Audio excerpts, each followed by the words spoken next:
It's like, oh yeah, I did it. You have to look it up sometimes. Yeah. Or, I think so that's why you got to take good notes. But in not knowing maybe I should category of not knowing take some sort of like supplements. Well, you see, I cover, yeah, just sometimes that or just like say good notes, right? You know, write things down. Or both. No, but I mean, I know, I can't remember exactly why, but I know it was something else that was going on. Yeah, so there was this workshop. Do you know Tony Nelson? I don't think so. He's a pretty well-known planner. He teaches at Rutgers. Oh, okay. He's been in the area. So he's been helping them out. Okay. And I've been helping him out. So, No, they have, the corporation has this, I think, overly aggressive confidentiality, rules. And so sometimes you just don't get any information at all. That's a shame.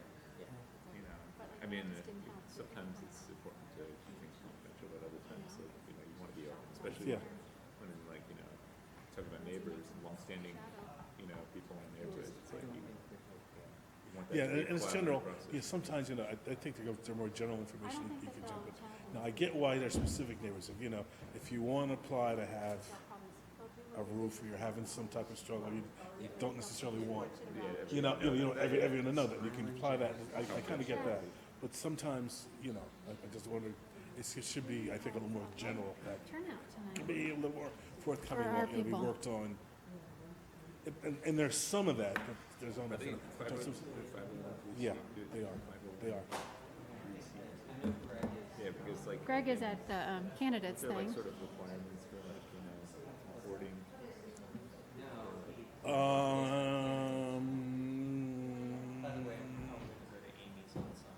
I Totally fine. yeah, I guess I'm gonna say yes. Who were over me people. Because Julia put the host committee list together. Sorry.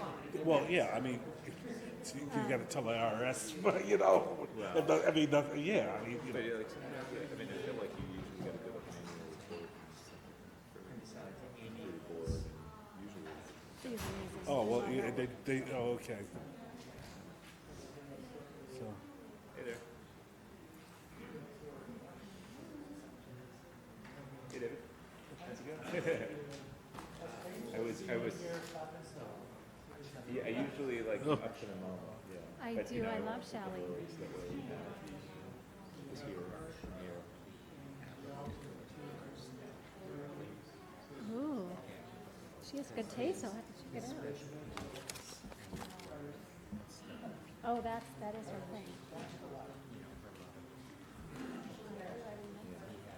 Although I was trying to get close because I was watching the previous hearing on that have to suits check over it out. here last time. So Jeffrey. I had to like put it into like high speed mode. So I watched it half I the think, time. are people not coming because they don't want to vote on this?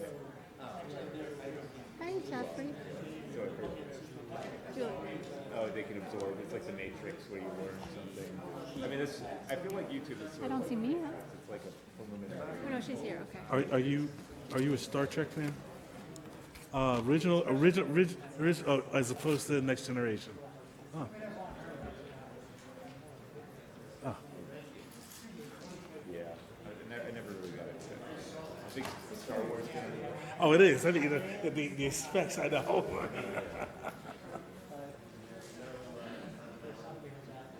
Hey, honey, how are you? Good. I just saw you called and I was going to turn on my phone because I'm in a planning board meeting. What's up?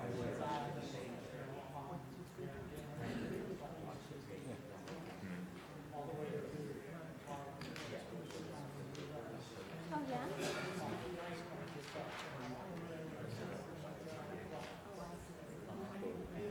So would you consider yourself a Trekkie? Okay, let's chat tomorrow. What time is good for you? Okay. Yeah. Okay, I'll give you a call around 3:30. Everything else good? Right. Did you talk to Dad?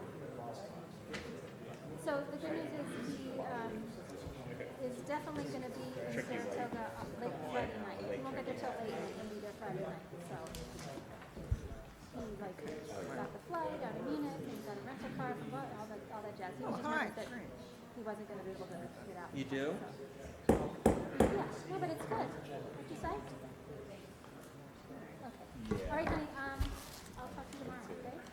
All right. Anything else? Good evening, everyone. This is a special meeting of the Princeton Planning Board.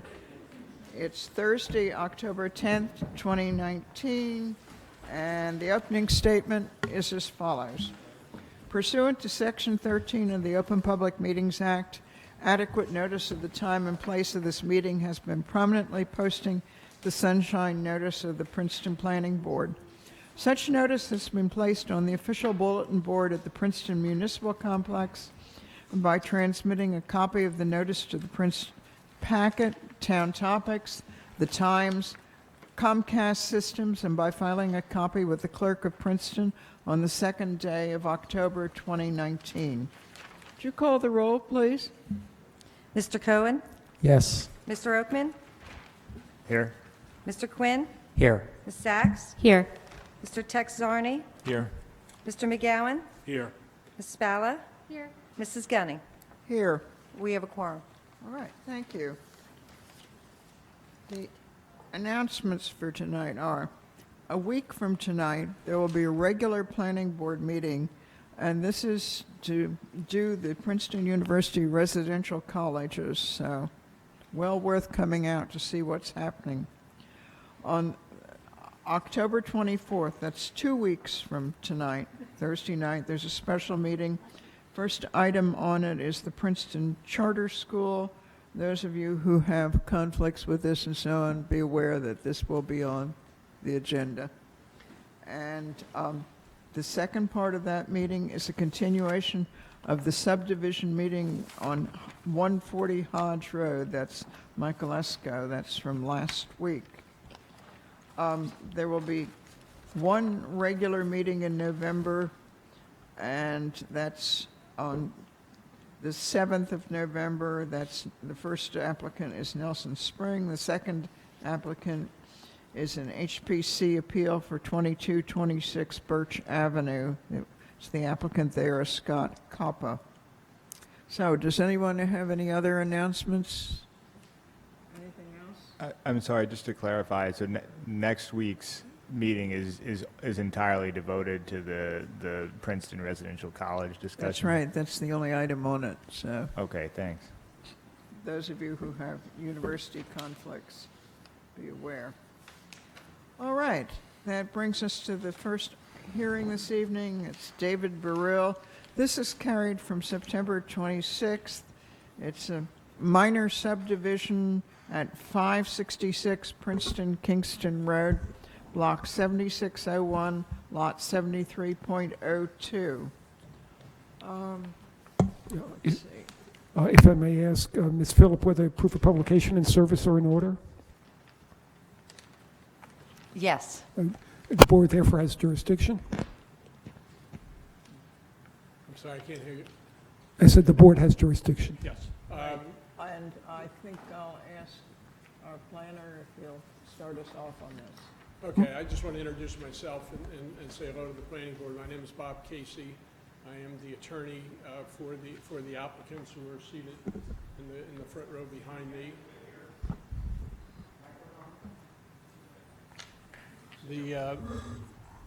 The applicants are seated in the front row behind me, and we're going to have one witness, Mr. Falcone, who's also seated here. So we'll hear the introduction of the application, and we'll proceed from there. Sure. Good.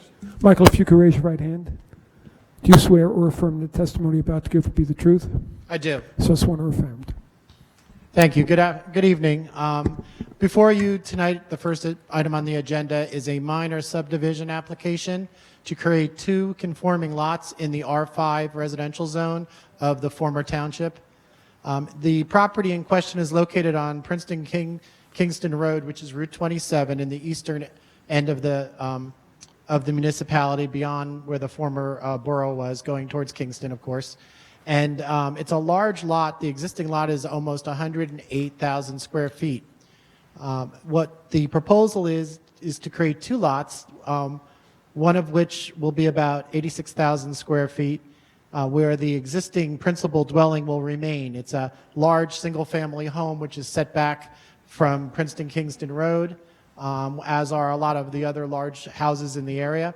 And then the new lot to be created will be just above the minimum lot size area of 21,780 square feet. And that'll Michael, create a lot that fronts on Locust. You're pointing to something on presentation board. Could you describe it, and let's mark that as Yes. PB1. It's a site plan that the staff has highlighted to show the boundaries of the subdivision, and the proposed subdivision line is a hatched line. Thank you. Teamwork.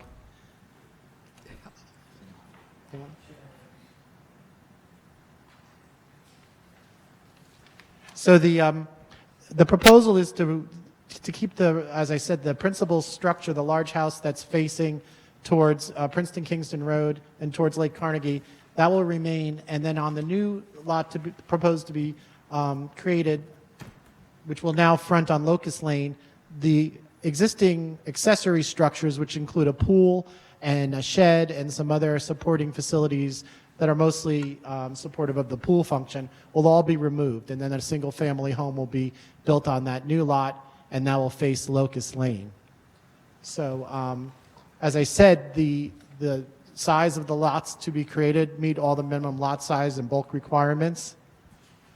There is a concern that staff had that there's a lot of mature plantings on the site, so we're very interested in hearing from the applicant about how mature trees and shrubs and other plantings will be preserved, not only for aesthetic reasons, but also to control runoff. The engineer and the land use engineer's report mentioned some concerns about stormwater, so Jack may want to talk a little bit about that. And I think those are the major points. It is a confirming, the proposal is to create two conforming lots. Okay. Thank you. Any questions for Mike? Anyone? Jack, do you want to talk about your report? Yep. If you raise your right hand, do you swear or affirm that the testimony you're about to give will be the truth? Yes, I do. So sworn or affirmed. So a couple things. You'll notice in our report there's a lot of technical items with the survey itself. If you look at item 14, the lot's actually smaller than allowed. I've talked to their surveyor, and they've actually already corrected that. So it is a conforming lot, and they have corrected all those little technical things. There's several easements that are necessary.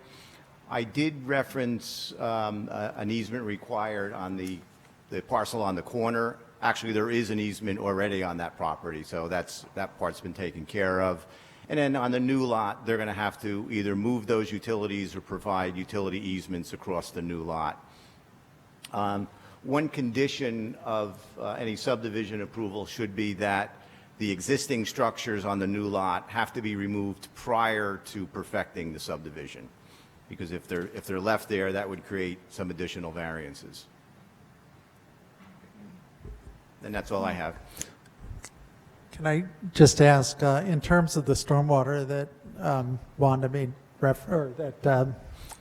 Michael made reference to, on the new lot, would the expectation be that the stormwater, so first of all, it's a major project because there's more than 5,000 square feet of impervious? We don't know what they're going to put on the new lot. So if the new lot was to create more than 5,000 square feet of new impervious, then it would be considered a major. I don't know that that's the case. We won't know that until they actually submit plans for the new lot. Okay. The only caveat there is they would get credit for the existing pool and pool house and any existing impervious on that lot.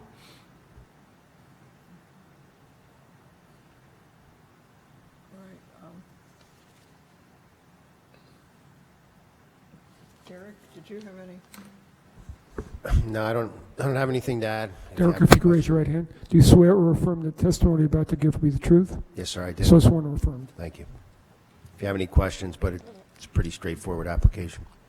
Okay, this question of the proposed lot calculation and the closing of the lines in these, in the lot, I gather that this has been resolved by the... That's been resolved, yes. They've made that correction. They haven't resubmitted yet, but I've talked to their surveyor. They've made that correction. And obviously, any approval granted would be conditioned on that being revised. And they're going to tell us how they did that, right? How they made the close and It's just, it's minor adjustments of the lines, something that you really couldn't even see by eye, but it's all done in a computer, so it's rounding and everything. That's why there's that closure error. Okay. Well, if we have no more questions for professional staff, why don't we hear from the applicant on this? Mr. Casey? I'd like to call Frank Falcone as our witness, and he will present the minor site plan. If you could raise your right, do you swear or affirm the testimony you're about to give will be the truth? I do. If you could Frank if you could Falcone, Princeton Junction Engineering. I'm a licensed land surveyor and a licensed professional planner. Frank, you have testified over the years before the boards here locally, have you not? Yes, I have. And you've been recognized and accepted as an expert witness, and this is the plan, your plan that you are to present tonight. Yes, I have. I'd offer Mr. Falcone as an expert witness to testify as to the plan. Thank you. All right. Okay, I am going to put up what I guess we'll call Exhibit A2. And it's very much like the planner's exhibit, a little larger. I think that's A1, What was the first one? a PB1. Okay. This will be A1 then.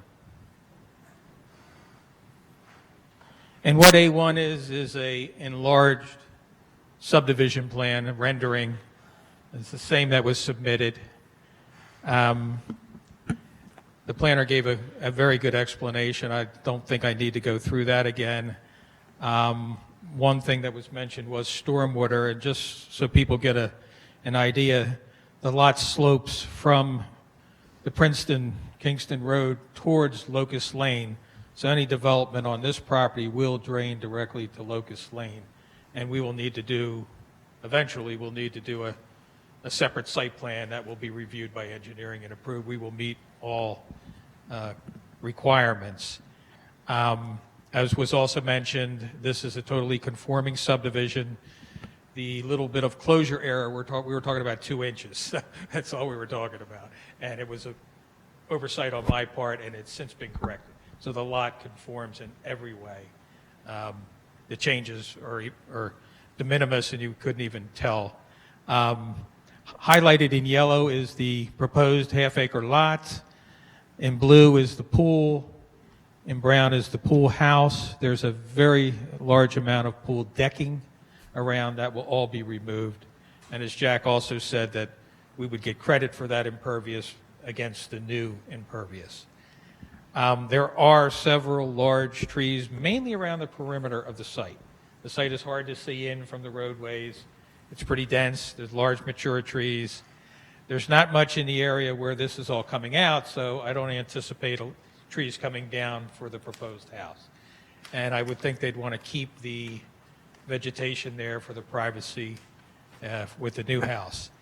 We do show a proposed easement through I'll call it the northwesterly portion of the property.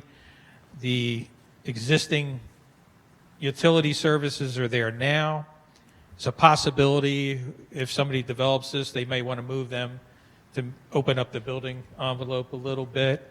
But for right now, we will put them in an easement, and if somebody elects to change them down the road, that's fine. As Jack pointed out, there's an existing easement for a water line on the corner lot that's already in place, and that will not change.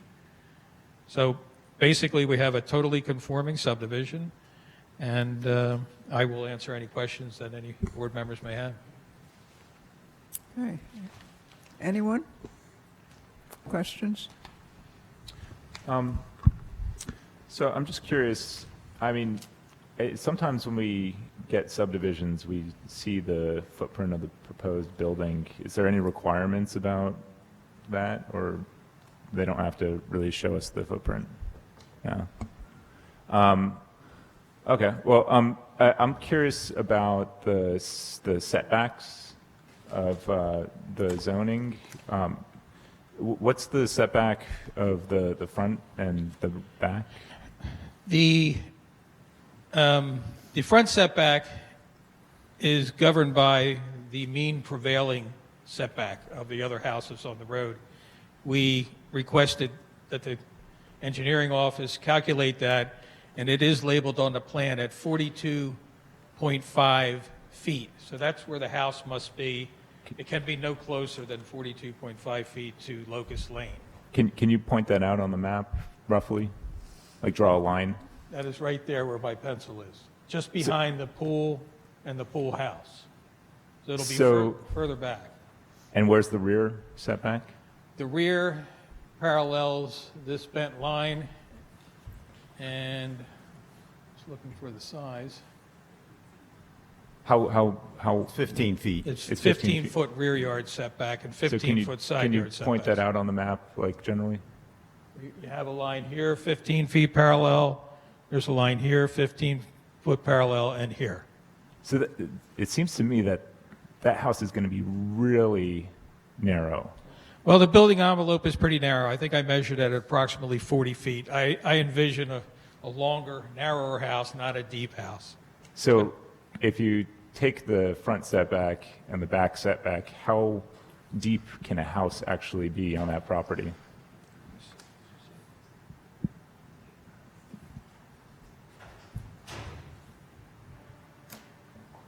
Approximately 40 feet. 40 feet deep? Yes. Okay. I'm sorry, you had a question earlier about whether we're supposed to see footprints or plans? Yeah, I think that was said. They said that they don't have to. They don't have to provide. It's not a checklist item. I mean, I know Unless that it's in a typically historic do. district. We typically do see footprint, or sometimes we see footprints, but not always. Actually, typically you don't. On Oh. the last application, the Fox and Fox on Snowden, Mm-hmm. there you did see them. They actually had them prepared. They knew Right. what they were going to build. But most of the time when you have a minor subdivision, the applicant really doesn't know what they're going to build. Or they may just sell the lot to a developer. Right, right. I guess that's fresh in my mind, so that's what I was thinking. And I think, when we see an application with a variance, we have a little more leeway to ask for more information to weigh the positive and the negative criteria, but it's hard with a conforming subdivision. Yeah, but I think that we can still ask questions, right? Yeah. Ask away. Well, those were my questions, so I don't know if anybody else has. Okay. Any other questions? All right. Thank you, Mr. Falcone. Well, actually, I do have a question. I mean, I don't know if the property owners are going to testify or if this is the only, I guess, person. But can the owners speak to what they plan on doing with the site? Do they plan on selling it, or? Yeah, if you could go up to the mic or get a mic. If you could raise your right hand. Do you swear or affirm that the testimony you're about to give will be the truth? I do. So sworn or affirm. Please state your full name and spell your last name. David Barile, B-A-R-I-L-E.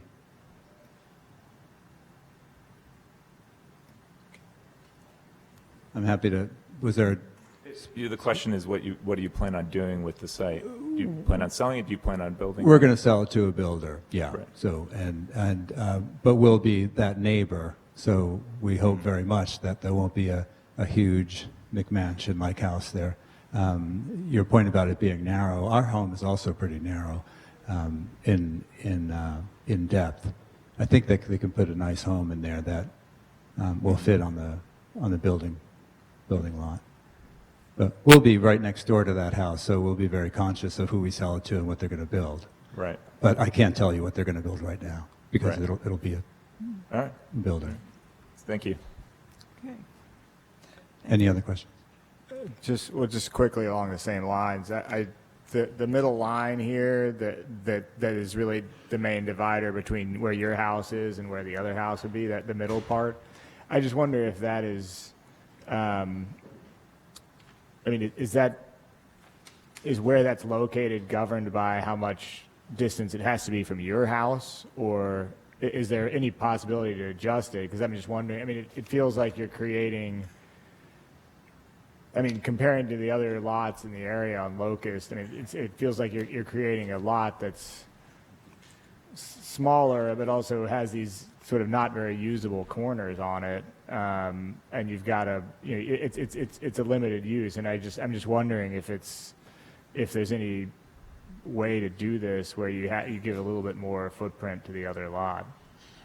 Well, I'll answer that by saying there was a driving force, or two of them, that positioned that line. And the gray area shown here is an existing driveway where they turn into the garage.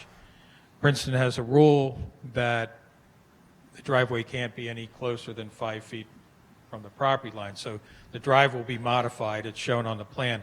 The other thing was the lot depth. This is the minimum lot depth at 100 feet.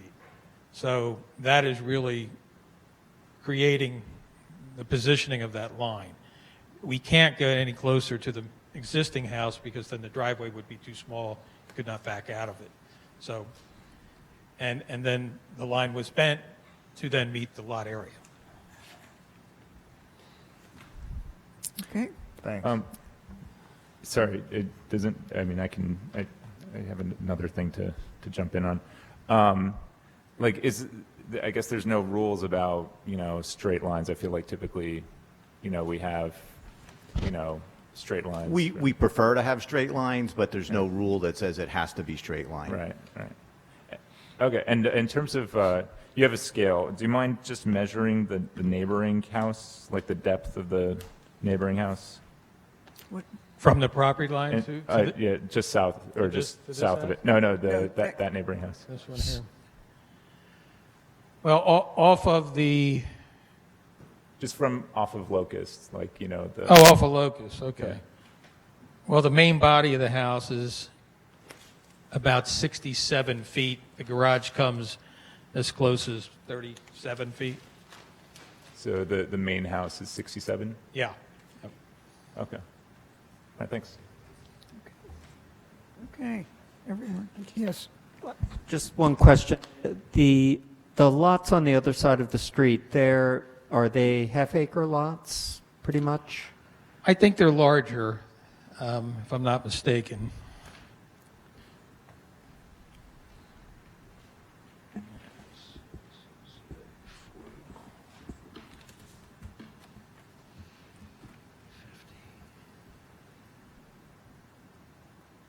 They're pretty close. They're 150 by 150, so they're just over the 20-some thousand. So they're similar. They're similar. Thank you. Okay. Did you have anything else to present? That's all we have, I would, in which case, let me open it up to the public and see if there's anybody here who wants to speak to it.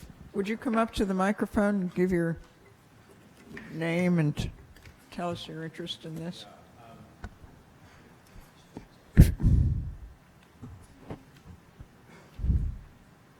Yeah, if you could raise your right hand. Do you swear or affirm that the testimony you're about to give will be the truth? Yeah. So sworn or affirm. Please state your full name and spell your last name. All right. My name is Larry Serma, and I'm the owner of the adjacent property. And And the spelling of your last name? I'm sorry? The spelling of your last name? Seruma. Thank you. I just want to make sure that the committee knows that there is no longer an easement on our property. So if there are any utilities on our property, what we would like that they are relocated when the new construction begins or to the new house.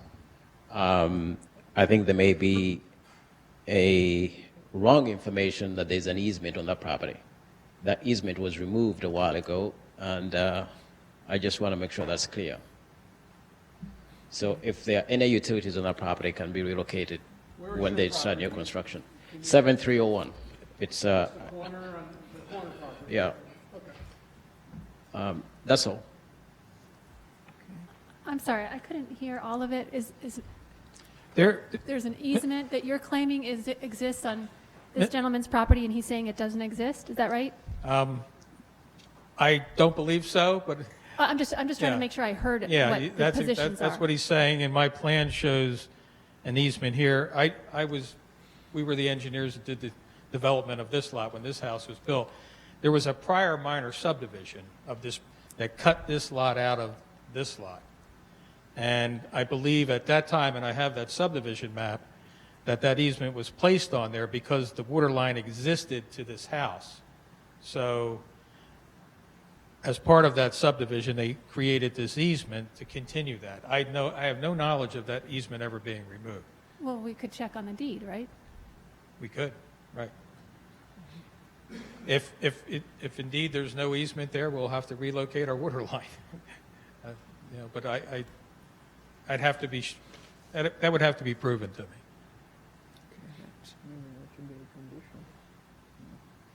Okay, thank you. Yep. And we'll, I mean, that's all we can provide the proof if needed. okay, thank you very much Thanks. for coming.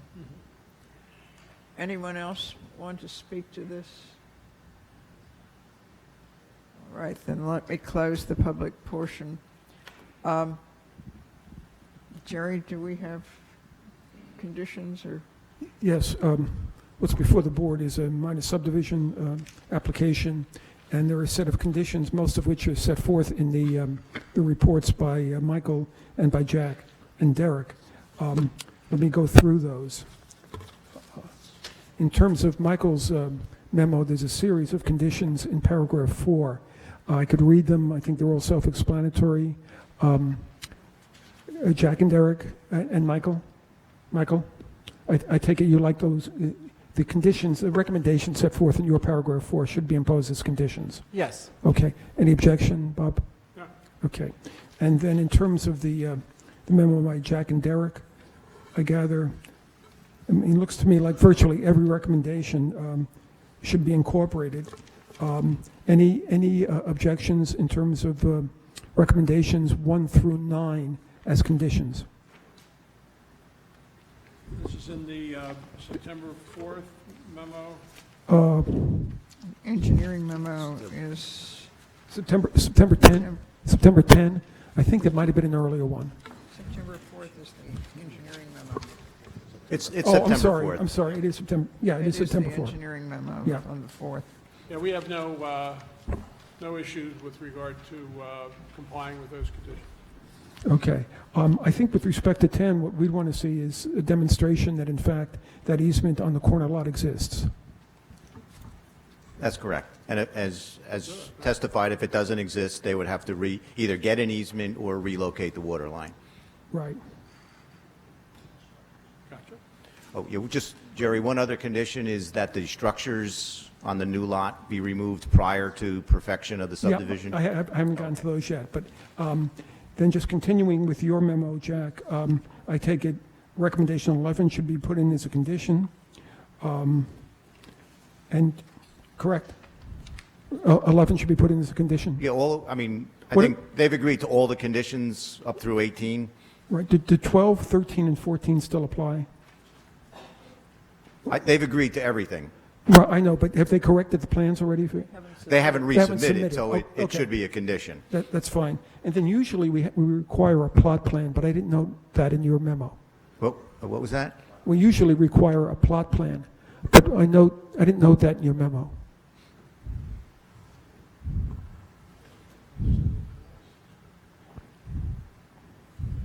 Well, I mean, they can't build a house without it. I mean, you can put it in as a condition, but regardless, Okay. they have to do it.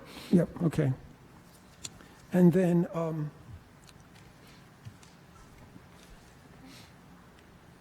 in terms of any additional conditions, obviously, Michael talked about preserving the plantings, but that's all in his paragraph 4.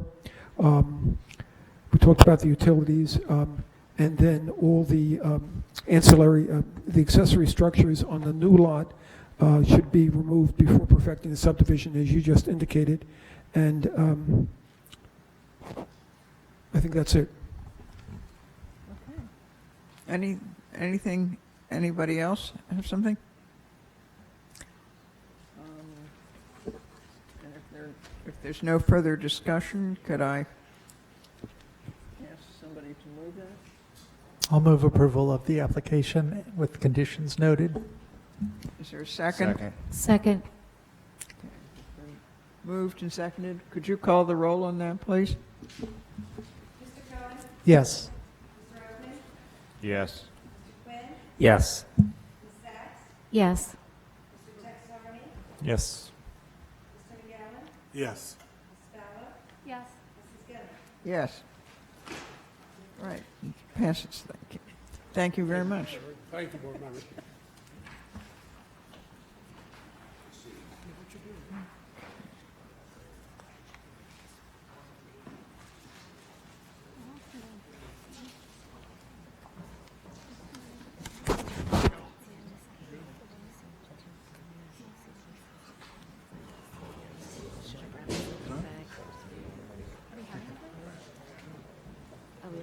Oh, good, I get the good. impression it takes a lot of I money know, to do but this. it's on the It 8th. takes a lot of money to come before this thing can be done.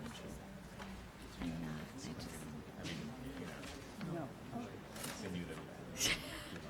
No, I'm so short, I won't notice if I just.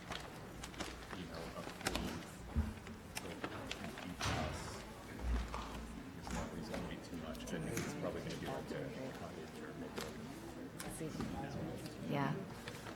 That's on them. You know, I mean.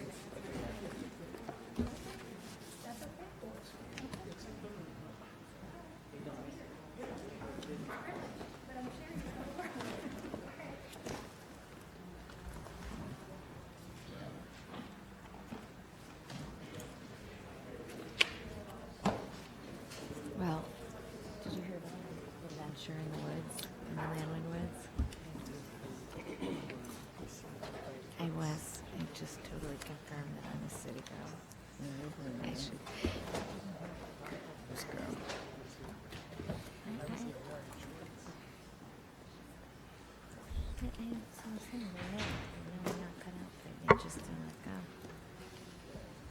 Anyway, having gone through. Okay, let's come back into session. Can I ask the board members to take their seats, please? It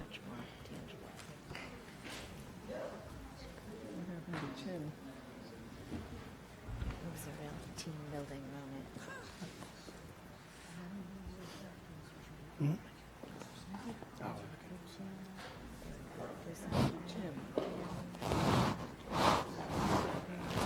Okay.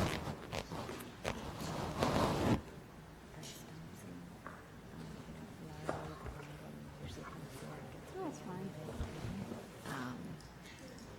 I think several of their, yeah, this guy there received.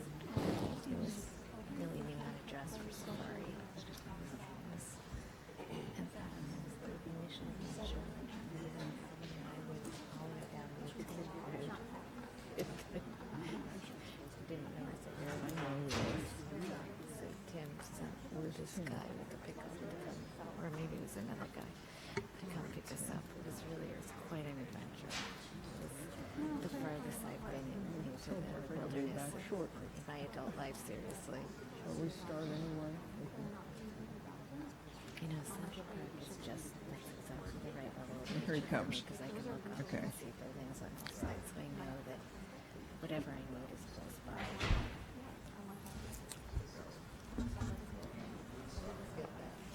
All right, this is a continuation of the Landwin Development Corporation application, and although it seems improbable, it's a continuation from September 19th, which is the continuation that the date was given from. It's a preliminary and final major subdivision and site plan with variances. It's impossible to hear on this end. Impossible. There's like something. Well, there's nothing I can do about No, I know, the I'm just saying, acoustics. a little louder. I can't hear you now, though. Okay. All right. This is the Landwind Development Corporation application. It's a continuation from September 19th. It's preliminary and final major subdivision and site plan with variances. 725 and 823 Herrontown, 915 Mount Lucas, Block 101, lots 1, 2, and 14. And I should say that although we have not had a board meeting, we have had site visits twice in the last week for board members and interested parties to go to the site and tour it. Did you want to introduce that aspect Yes. of the application? Yeah, the site inspections were on October 2 and October. Can you hear me okay? Is that all right? Yeah. Okay. There were site visits on October 2 and October 4. Persons present were Mr. Letizia on behalf of the applicant, as well as a principal with the applicant, as I understand it, and some of the applicant's professionals, as well as Mr. Affern and me. There were also 5 board members on the 2 different visits, and as a matter of case law, the board members who participated in the site inspection should state that they did so, and then very briefly describe what they saw. So if we could start with whoever wants to start. So, sorry, we're having technical difficulties on, the tech just asked if you could have Derek Bridger, zoning officer. The tech person was asking if we could have 5 minutes so that he can get the screen working for the presentation.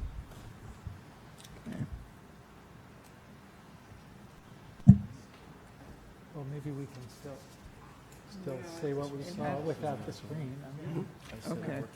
Do you want to start, or shall I start? Why don't you start? Derek, we're going to go ahead and just with the board members describing what they saw, because this doesn't involve the screen. Okay. Let me say very briefly that I found the site visit very interesting.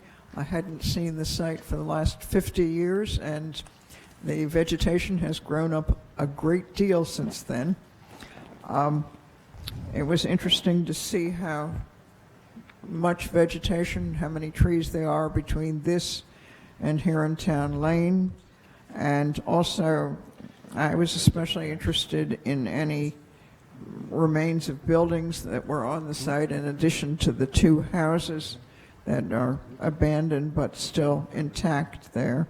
I think that I was a little surprised by the amount of undulation from the water runoff. The site looks so flat, and it's not. And I think that's about a list of my impressions.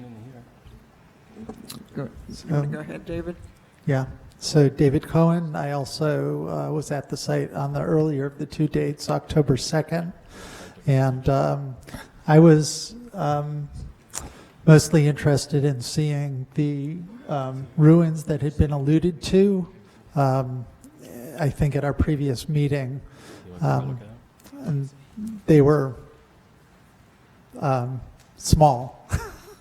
So I don't know if we'll hear more testimony about that tonight, but it was interesting to see that. And I was also interested to see the potential affordable housing site that's being donated. We did drive down to the lower portion of the lot, so we could see that area as well. And seemed like a pretty suitable site, actually.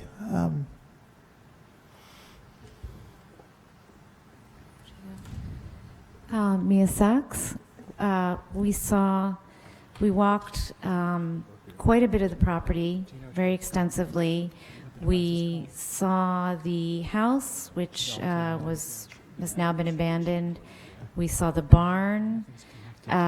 We went as far as we could to get a sense of the potential buffer that will exist between the neighbors and the proposed development. We did walk I think we walked the entire semicircle of, or approximately the semicircle of what is the specific area that is proposed to be built. We also saw the the place where I think what is the water? Place where the water.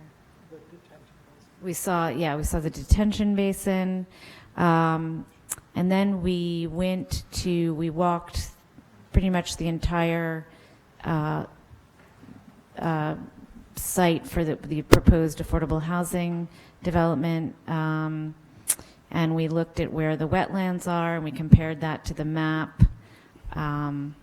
So it was a 3-hour, very extensive site visit. Do you have it plugged into the, because I think Arthur too. Oh, I guess. Oh, Alvin McGowan. I don't have a lot of comments. I was trying to just get a sense of the place, sort of the size and what's there, and just in the location.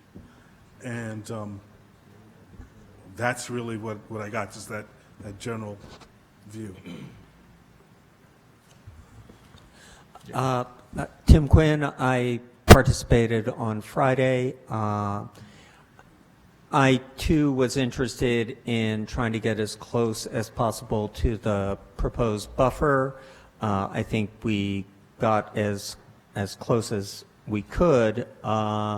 It was difficult to navigate via the small map that was in our packet with the engineer, but and I too was interested to see the affordable housing site, to see its location to other affordable housing in the community. And when we toured the affordable housing site, we also crossed over a small footbridge and saw the area where the berm is going to be.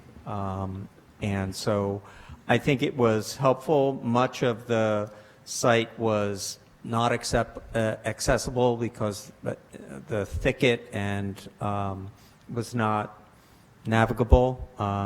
And I think my observations mirror those of my colleagues.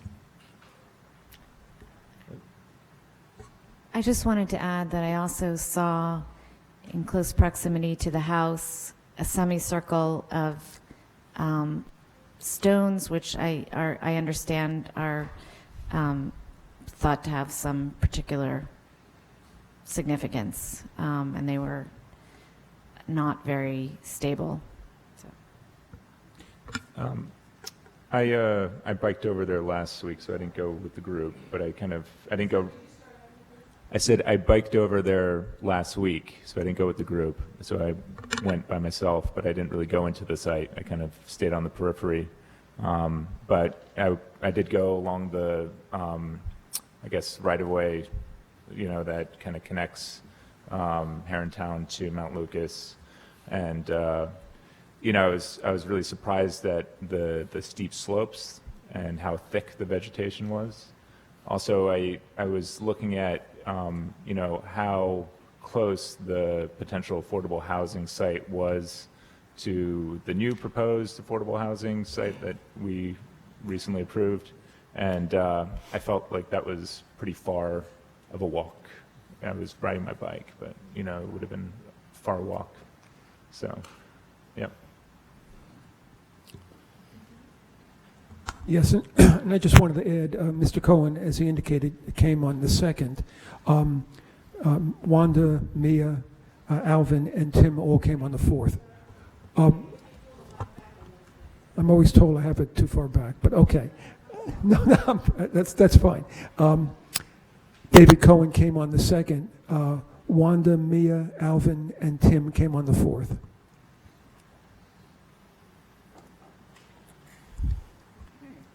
How are we doing with the technical? All good?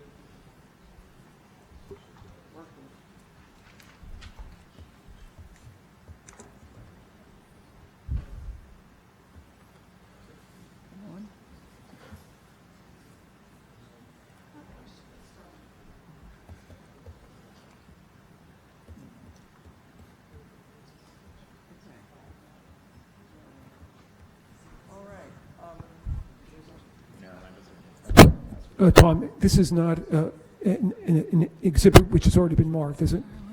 This has not been marked yet. Okay, why don't we mark that? We'll mark hard copy of that as Exhibit A8. A8, correct. Yes, thank you. Yes. Madam Chair, shall I proceed? Yes, please. Good evening, Tom Letizia, attorney with Pepper Hamilton, representing the applicant, Landwind Development Corp. Welcome to hearing number 5 on this application. Just a couple administrative matters before we get into the substance. I'd like to introduce Mark Roselli, who is an attorney with Roselli and Griegel. Mr. Roselli will be co-counsel with me on this matter going forward, and we'll be sharing some of the duties during these proceedings. And if you get upset at anything that is said on the side of the table, you can blame Mr. Roselli. Just kidding. No, just kidding. Could you spell your last name? Sure. First name is Mark with a K. Roselli's Roselli.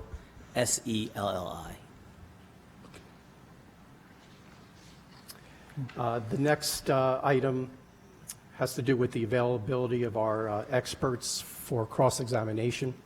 I know that Mr. Affern is here to continue his cross-examination. All of our witnesses are available this evening except one, that is our forestry expert, William Brash, who you heard from a couple months ago. Mr. Brash is away, but he will be available at the next hearing to be crossed by the public as well as Mr. Affern. The format for this evening, at least as I see it at this stage, obviously it's subject to change and at the board's pleasure. I'd like to continue with some direct testimony by Mr. Curtis, our environmentalist, and our engineer, Jeff Brown. If you recall, Mr. Brown was unavailable at the July meeting. He's now, I think, recovered from the flu, and he's here this evening. So I expect we will complete our direct presentation after Mr. Brown, and then Mr. Affern can continue his cross-examination of our witnesses. I do not expect that this hearing will be, or this application will be finished this evening. So we may at some point have to discuss future hearing dates and try to get that in our schedule. Okay. So with that, I'd like to call Mr. Randy Curtis. Will you be sworn again?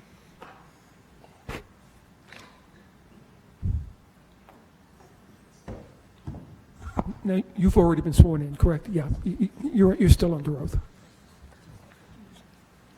Thank you. Thank you. I'm sorry, I did not quite hear. Which witness now? Is this Mr. Prince? Yeah, I indicated that Mr. Curtis had already been sworn in and that he is still under oath. Oh, I'm so sorry. I thought we were starting Mr. Brown. My apologies. No. Thank you. Mr. Brown, I think, was also sworn in. Yes, he is. Yeah. Yes. Well, good evening, Mr. Curtis. Are you aware of certain claims being asserted which suggest that the Landwind property on Herrontown Road was the site of a former use known as the Mount Lucas Orphan and Guardian Institute? Yeah, I know. I'll start again. Are you aware of certain claims being asserted which suggest that the Landwind property was the site of the former Mount Lucas Orphan and Guardian Institute, and later the Poor Farm or Poorhouse operated by Princeton Township? Yes.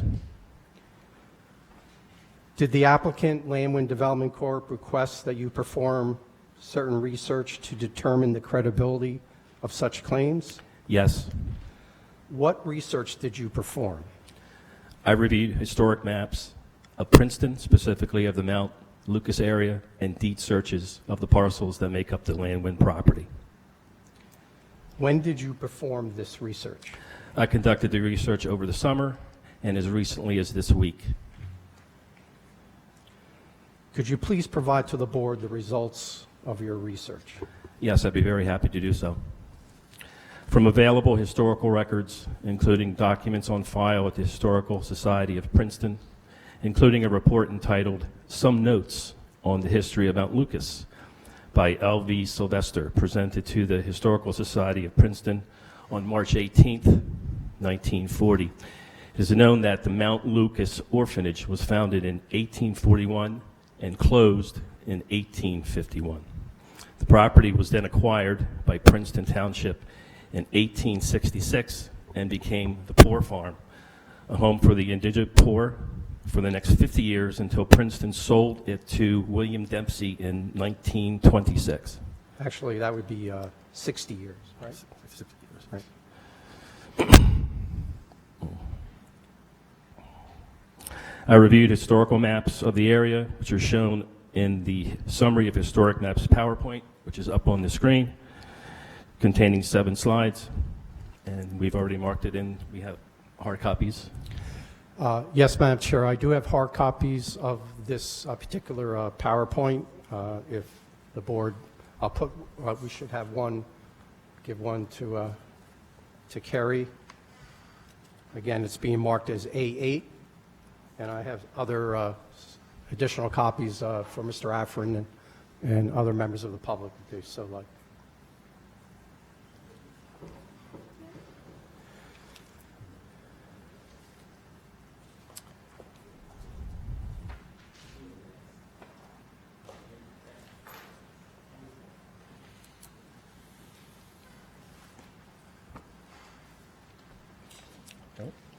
Go ahead.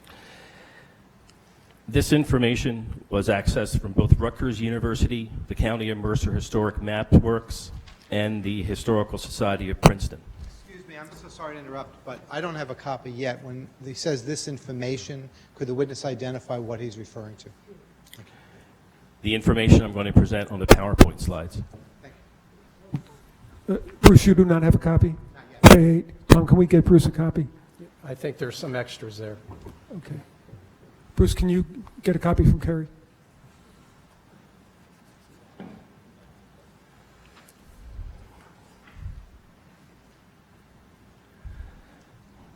Page 2 of the PowerPoint slide shows the main web page for the Rutgers Cartography web page. The web link is highlighted in yellow at the top of the page. The historic map for 1849, which is the focus of slide 3, is presented on page 3. This is the 1849 map of Mercer County. The 1849 map here is presented in its entirety. Please refer to the yellow call-out box situated over the Princeton area. Page 4 is the blow-up of this call-out box.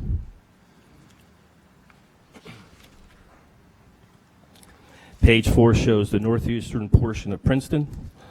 Also note that I've outlined the Landwind property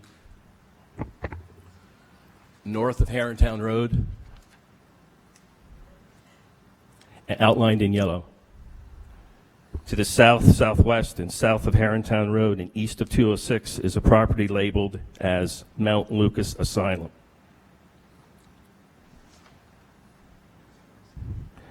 Also, please note that the Landwood property is labeled with the family name of A. Houghton. According to this map, the A. Houghton and the Mount Lucas Asylum are clearly 2 distinct properties.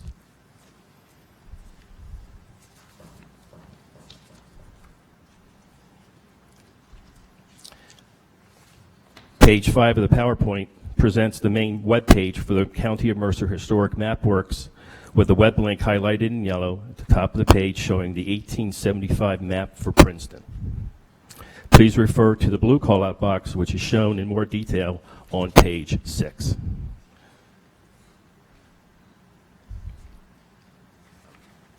Page 6 shows an enlarged portion of the north central portion of Princeton where the Landwind property is located.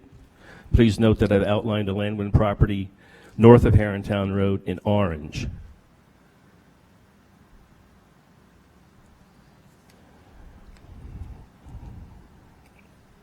To the south and southwest and south of Harrington Road and east of 206 is a property labeled as the Township Poorhouse.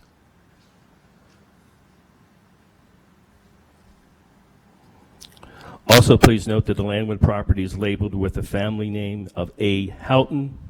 According to this map, the A. Houghton and the Township Poorhouse are clearly two distinct properties.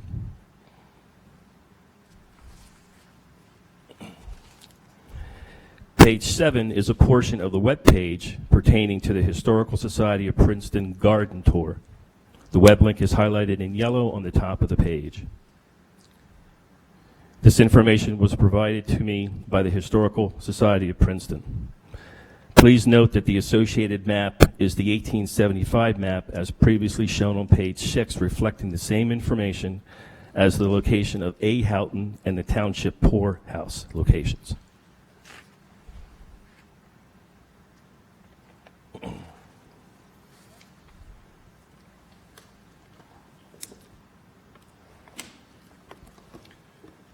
So, Mr. Curtis, let's now turn to the deed search information that you indicated you reviewed.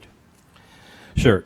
Tepper Hamilton arranged for the deed searches of the 3 lots that comprise the Landwin property, specifically lots 1, 2, and 14. I'd like to submit these searches to the board, please. So, Jerry, we will mark this exhibit A9. Yep, correct. And Mr. Curtis, can you describe what A9 is? And, Sure. and Tom, While- if you have copies, if you could circulate them and get one to Bruce as well.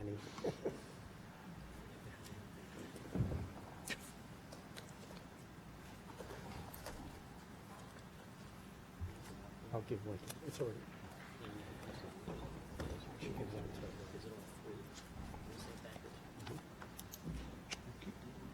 Thank you. Derek, I think this Derek was A9.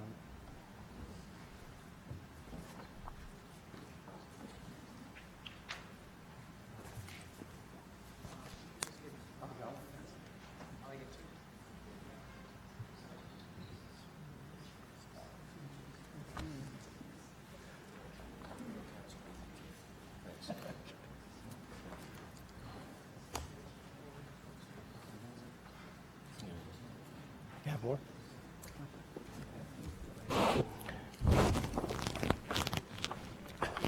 It's okay. I've got one. I have one.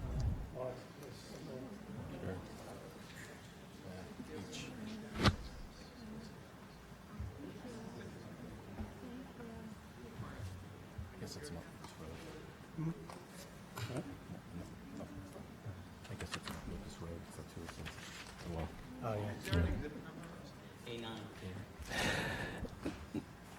Each set contains 3 search results and includes a summary sheet on the top of indicating the grantor and grantee of each deed, along with the deeds themselves. The searches go back to as far as 1890, which is within the time frame, as I noted, that Princeton Township was the owner of the Poor Farm property. The searches indicate that the Princeton Township does not appear in the chain of ownership for any of the 3 lots that comprise the Landwin site, lots 1, 2, and 14. Neither does the name of William Dempsey. Lot 1 was owned by Housel. Houghton, note that this is the family name that appears on the historic maps. It's difficult to hear. I'm sorry. Could Mr. Curtis speak up a bit? I couldn't hear the name of the owner. Lot 1 was owned by Housel. Houghton, note that this is the family name that appears on the historic maps. Hubbard, Applegate, Benson, Vreeland, between 1895 and 1902. Lot 2 was owned by Mutual Life Insurance Company, Meyer, Mather, Schwartz, Blackwell, Princeton, and 10 Acre Poultry Farms, a corporation, not a municipality, and Bahar Jurian between 1882 and 1926. Lot 14 was owned by Ross, McDonald, Smidley, Stark, and Rogendorf between 1908 and 1945. In conclusion, based on the historic map information and deed information, it's quite clear that the Landwin property is not the site of the other or former orphanage or former poor farm uses. I have no further questions for Mr. Curtis. He's available for questions from the board. Yes, board questions? Good. Sorry, over here. I apologize in advance if nobody can hear. It's really hard to hear over here. I can't hear you. So See, I know, it's so weird. It is. All right. Try it. You testified earlier that the Poor Farm property was previously an orphanage. Yes. How do you know that? A combination of historical reports, presentations, and maps.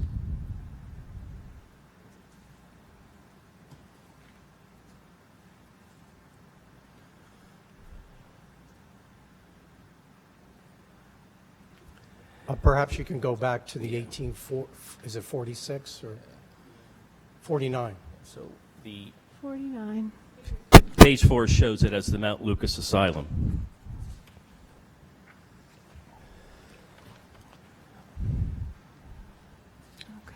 Okay.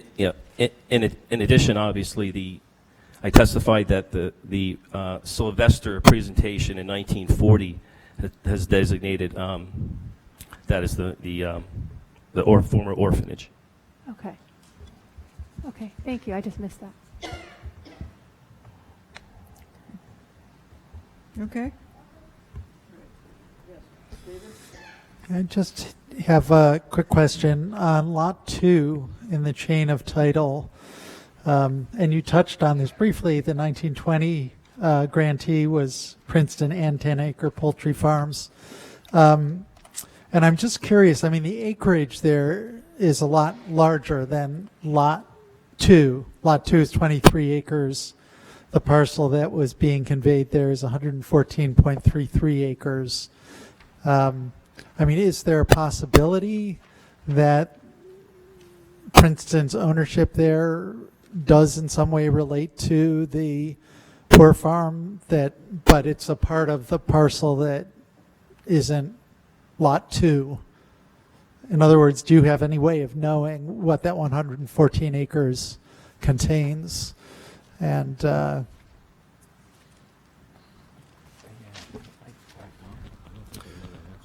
don't think we know the answer to that, Mr. Cohen, at this time. We'll look into that. We'll try to have an answer for you next time.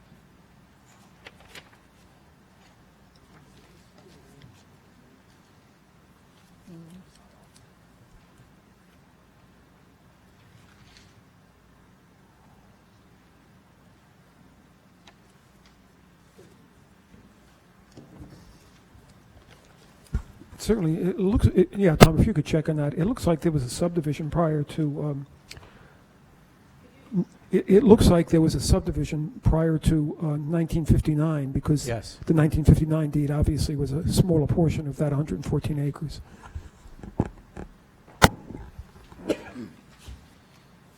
But again, even if it was a larger piece, none of the names that appear in the chain related to Poor Farm appear on this. In other words, Princeton Township specifically does not appear in the ownership. well, it does seem to be in that 1920. No, that's Princeton and 10-acre Poultry Farms. That's the name of the corporation. Oh, okay. It was not Princeton. In fact, it was a rather large corporation, and sorry? You can't hear me? All right. We saw an application from 10 Acre previously, And this was all part of the corporate land owned by the 10-acre or by the 10-acre corporation. There was this piece, there was the piece out on the Great Road, there was a very large piece on Route 1. So it's it was definitely a private corporation.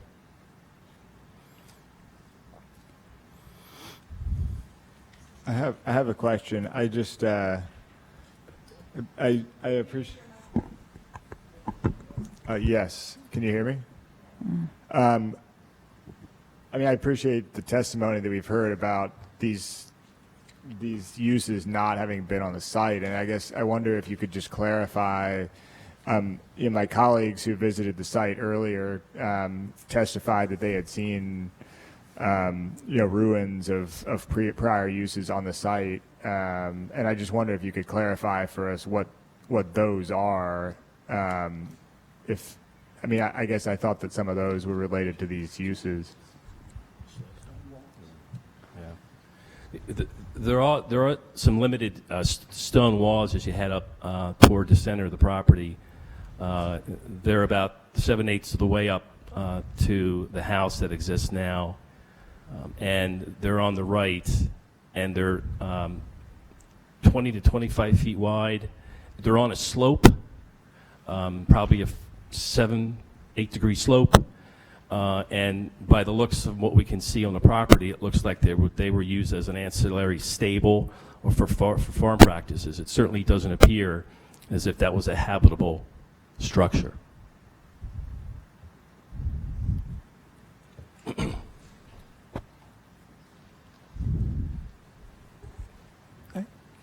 I have one other question about the maps. The way you've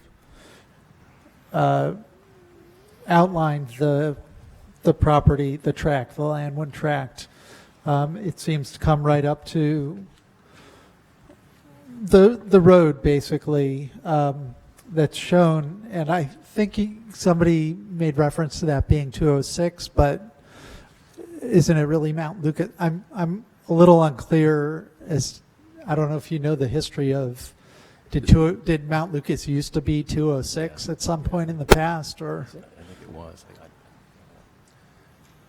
I guess with clarification, what's currently 206, but it's that outline of the Landwin property is certainly not a surveyed outline. It's a PowerPoint. But I'm not sure if I asked you a question.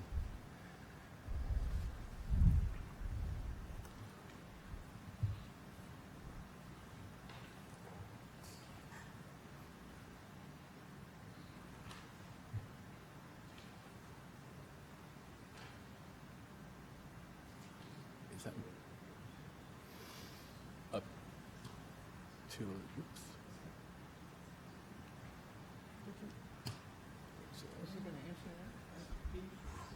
So this is He sort of answered it. Yeah. My apologies. That's 206.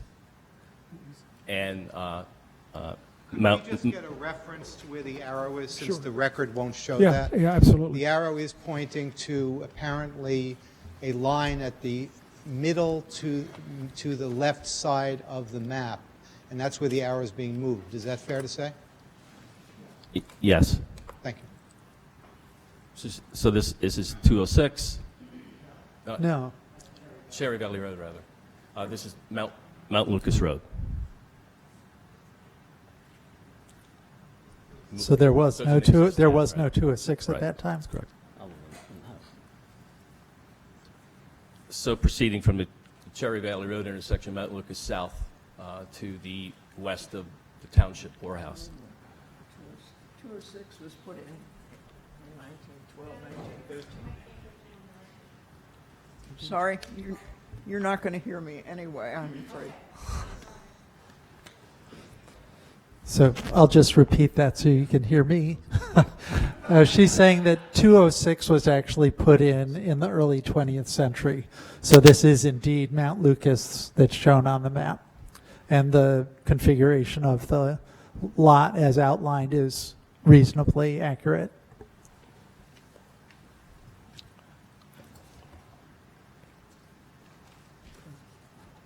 So, I have a question. So on DEP's GeoWeb, they have this archaeological site grid, and it doesn't really cover most of the site, but it does cover the very top corner where the proposed affordable housing site would be. And I was just wondering if you're aware of that and what that might be, why that might be designated or identified. To go back and think. I am aware of it. The grids are, I think I've given testimony before, the grids are large areas where there may have been some studies performed, but not necessarily throughout the entire grid. What kind of studies? Studies by the Historical Preservation Office or other individuals. So historic preservation of buildings or archaeological studies of like stuff on the ground?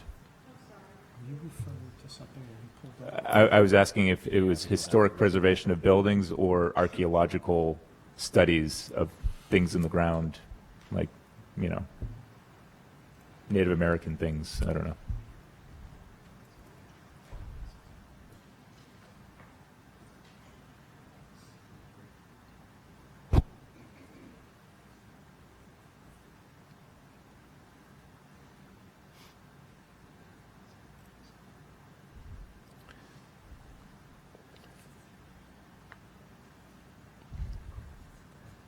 Yeah, I didn't. I wasn't aware that existed. If it does. Well, if you check on GeoWeb, it's there. So, I mean, I don't know how much it affects the site because it's just that top corner. But I'm just curious. I mean, I don't know. It doesn't provide details, so.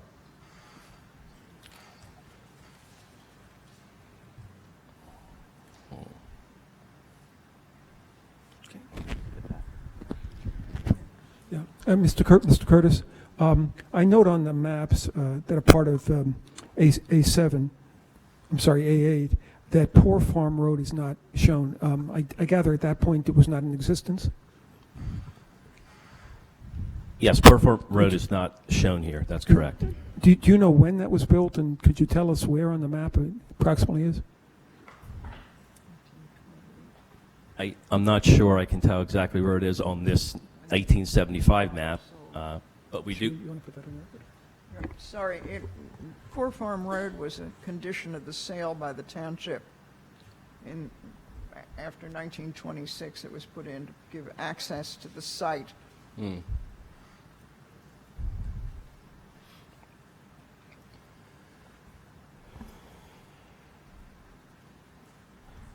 Thank you.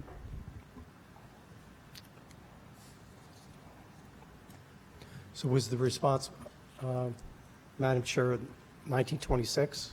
Yes, so it's not on And it's these therefore maps. wouldn't be on these maps.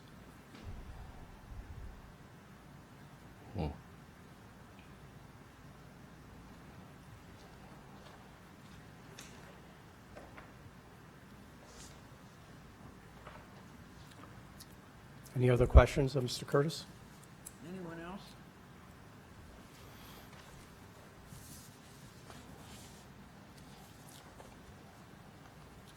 Okay. Thanks, Wayne.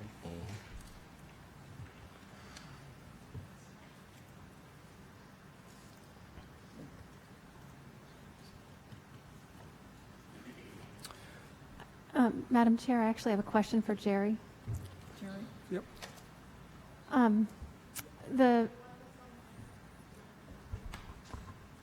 I don't care. I mean, I just have a question.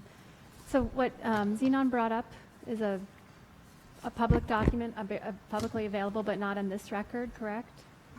Well, the only thing that's in the record is that one slide from, what was that, A1, Tom, that you were looking at? Yeah, that's all that's in the record now. Okay. So, but you were referring to something else. he giving testimony as to research that he did about the potential archaeological Well, I mean, it's features on of this? GeoWeb. And It's DEP's interactive map. So, I could put it up on the screen if, everybody wants to look at it. Yeah, I think, I don't think it'd be appropriate to do that. I mean, we know this case law that says that members of a board who have frequently intimate knowledge of the town and in the sites can state what they know. But I think that's different from a member of the board doing research and then presenting it. That's really more in the line of a witness by either the applicant or objectors. Thank you.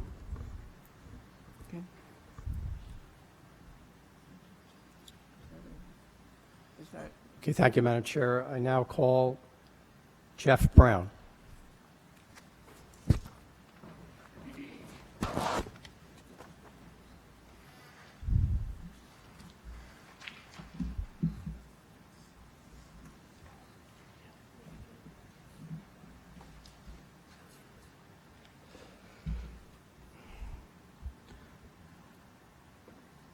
Mr. Brown, as it was noted by Mr. Mueller, you were previously sworn and are still under oath. Yes. The first thing I wanted to talk about this evening was low impact development on the site. There were some questions raised at the last hearing regarding that, and I testified regarding that in our surface water management plan report, we had included NJDEP's low impact development checklist, which lists 9 non-structural strategies to be incorporated into the design of a project. And as I testified at the June 20th hearing, we're incorporating 6 of those strategies, 6 of the 9 strategies into the project, those strategies being to protect areas that provide water quality benefits or areas particularly susceptible to erosion and sediment loss, minimize Mr. Brown, let me interrupt you there. You refer to this checklist. Are you referring to the document entitled Compliance with Non-Structural Requirements of NJDEP Stormwater Management Rules? Is that actually, I have copies here of it's called Appendix A, Low Impact Development Checklist, Okay. and It's a little pass different. these then. out to the All board. right, that's my apologies. All right. Okay, so that has not been marked previously, right, Tom? No, Has this will not. be another Okay, so exhibit. we'll make that A10. A10. Yeah. And Derek, if you can give a copy to Bruce and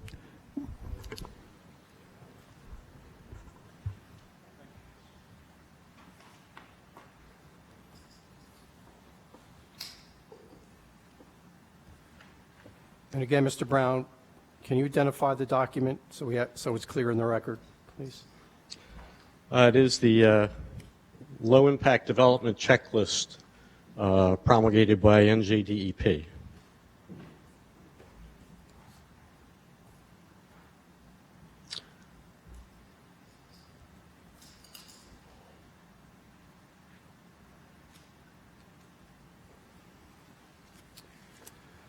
Please proceed.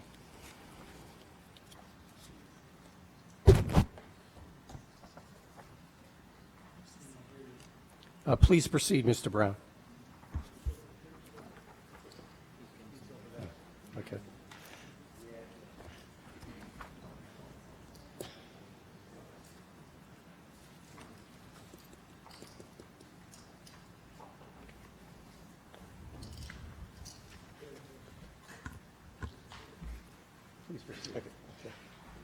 Okay, the first strategy was to protect areas that provide water quality benefits or areas particularly susceptible to erosion and sediment loss.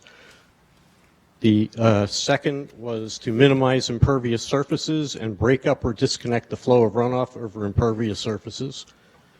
The third, to maximize the protection of natural drainage features and vegetation. The fourth was minimize land disturbance, including clearing and grading. The fifth was minimize soil compaction. The sixth was to provide preventive source controls.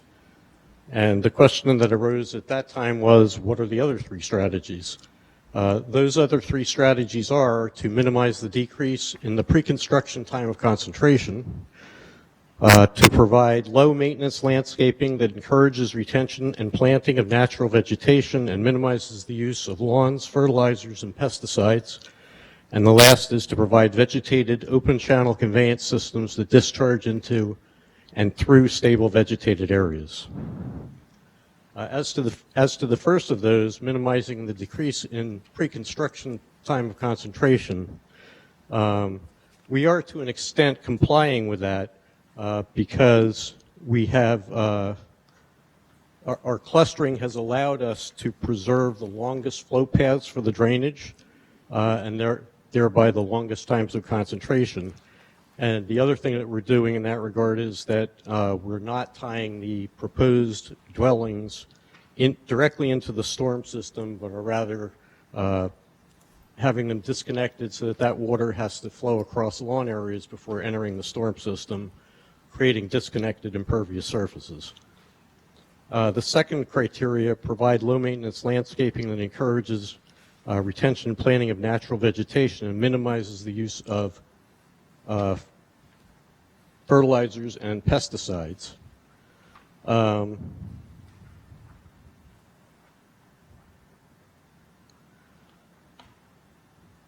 believe to some extent we will satisfy that requirement because we are going to be changing the street tree varieties to all native varieties. That's something that the DEP has been requiring on all the projects that we've been submitting lately, so we will be doing that. But as to the use of pesticides and fertilizers, these lots will be in private ownership, and we really won't be able to control that.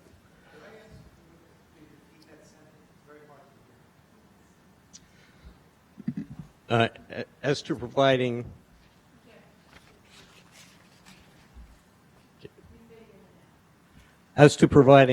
low maintenance and natural vegetation, we will be providing that to a certain extent because we will be replacing the street trees that are currently proposed to natural native varieties.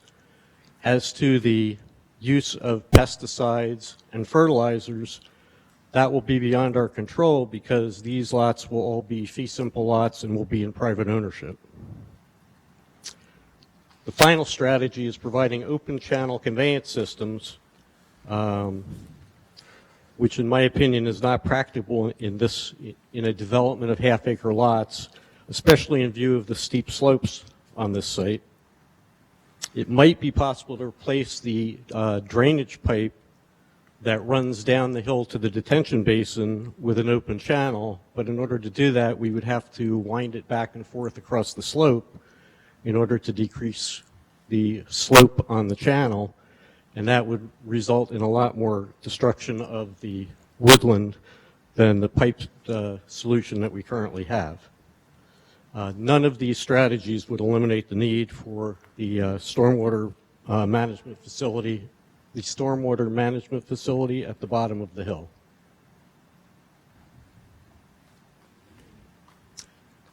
In addition to the low impact development checklist, we've also completed the NJDEP non-structural strategies point system spreadsheet for the project. This is an Excel spreadsheet where points are assigned based upon pre and post-development land use to determine if the non-structural measures employed are adequate. That's going to be Exhibit A. It's going to be Exhibit A11, right? A11. You have copies of this? They've been distributed, Tom. Oh, they were already part of that? Okay, A11. Bruce, do you have A11? Looking at the first page of that spreadsheet, it has basic information regarding the site, total development site area, and state plan planning area. You'll see that the area of the site is shown as 90.62 acres, and it lies mainly in state plan area PA5. On the second page, step 2 is a tabulation of the various pre-development land area and cover types on the property based upon the various hydrologic soil groups on the property. For this property, there are 3 different hydrologic soil groups, B, C, and D, which are divided into 6 different land use categories: wetlands and undisturbed stream buffers, lawn and open space, brush and shrub, indigenous woods, gravel and dirt, and unconnected impervious with large downstream pervious area. Based upon this tabulation, the existing site has a total point value of 387. On page 3, step 3, there's a similar tabulation of post-development land areas, also based on hydrologic soil groups. Again, there are 3 different hydrologic soil groups and 6 different land uses. The same soil types and categories as in the pre-development condition. Based upon this tabulation, the post-development site has a starting point value of 358. Moving to pages 4 and 5, there are 6 criteria for assigning additional post-development points. On page 4, the first criterion is a comparison of proposed impervious coverage to maximum allowable impervious coverage determined from the coverage chart that's provided as part of the spreadsheet. Excuse me.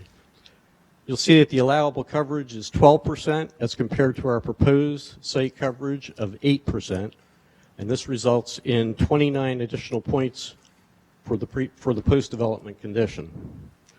Second is a comparison of the site disturbance to maximum disturbance permitted by municipal ordinance, and from this criterion, we're awarded an additional 40 points. The third criterion is the length of vegetated runoff conveyance system as compared to the total conveyance system length.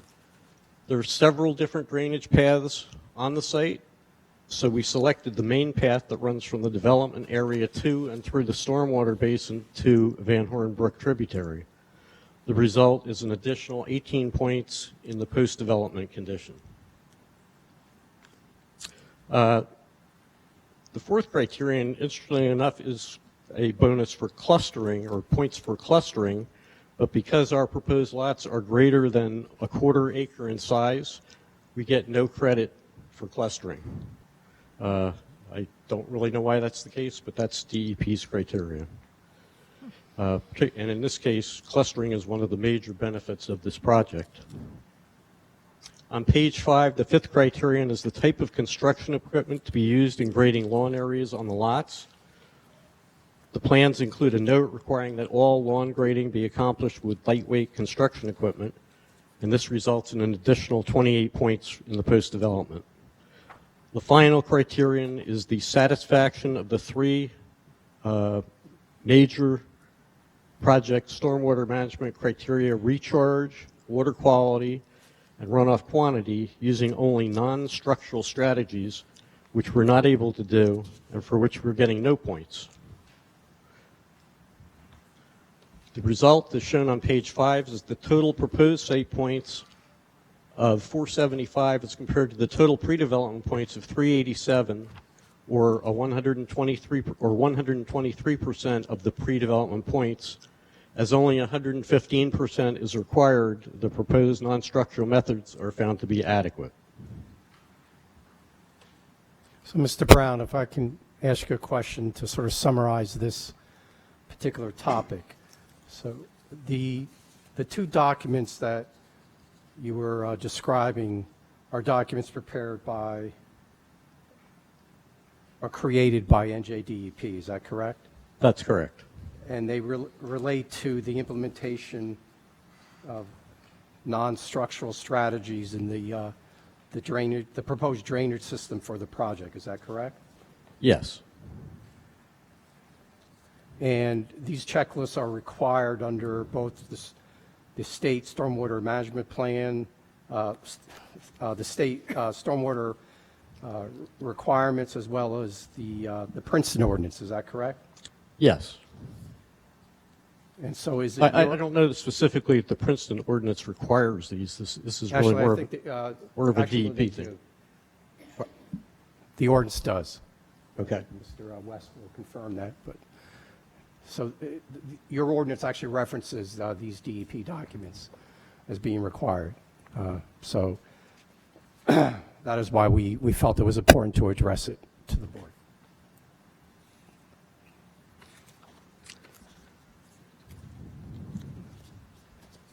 Mr. Brown, let's move on to the stormwater management basin. I believe you have some comments related to that. Okay. As previously described and illustrated, the basin is located mostly within an area that was previously farmed and which even today is dominated by evergreens planted for Christmas trees. You can see by the size of the basin that a large volume of storage, 5.32 acre feet based upon the 100-year storm, is required to satisfy the stormwater management criteria of the municipality and the state. Providing this volume of storage in small basins closer to the development site would require significantly more area, and because these basins would need to be constructed in areas of steeper slopes, even more area would be required.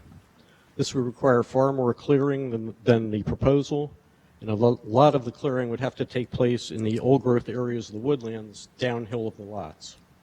So is it your opinion that the proposed basin plan is the best alternative for stormwater management? Yes, that is my opinion. Now to talk a little bit about vernal pools.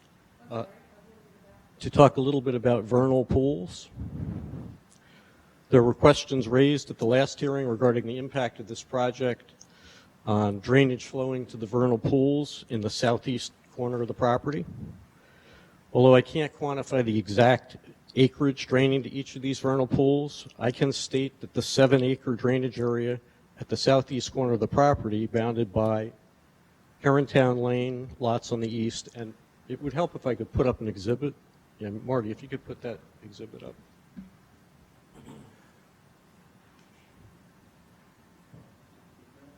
Yeah. If you put up the pre-development, is that the pre-development? Yes. We have a combination of the old-fashioned boards and the electronic for you this evening. Now, has this been marked? No. Okay, No, so this we'll is a mark new the- exhibit, it's A11. A12. A12, okay, we're up to 12, all right. And if Mr. Brown can identify it. Okay, A12 shows the area that I'm referring to in the southeast corner of the property is outlined in red, and that is the pre-development area, and contains the vernal pools that were in question. If you could turn that exhibit over, Marty, please. On the back of that, and I guess that would be A13,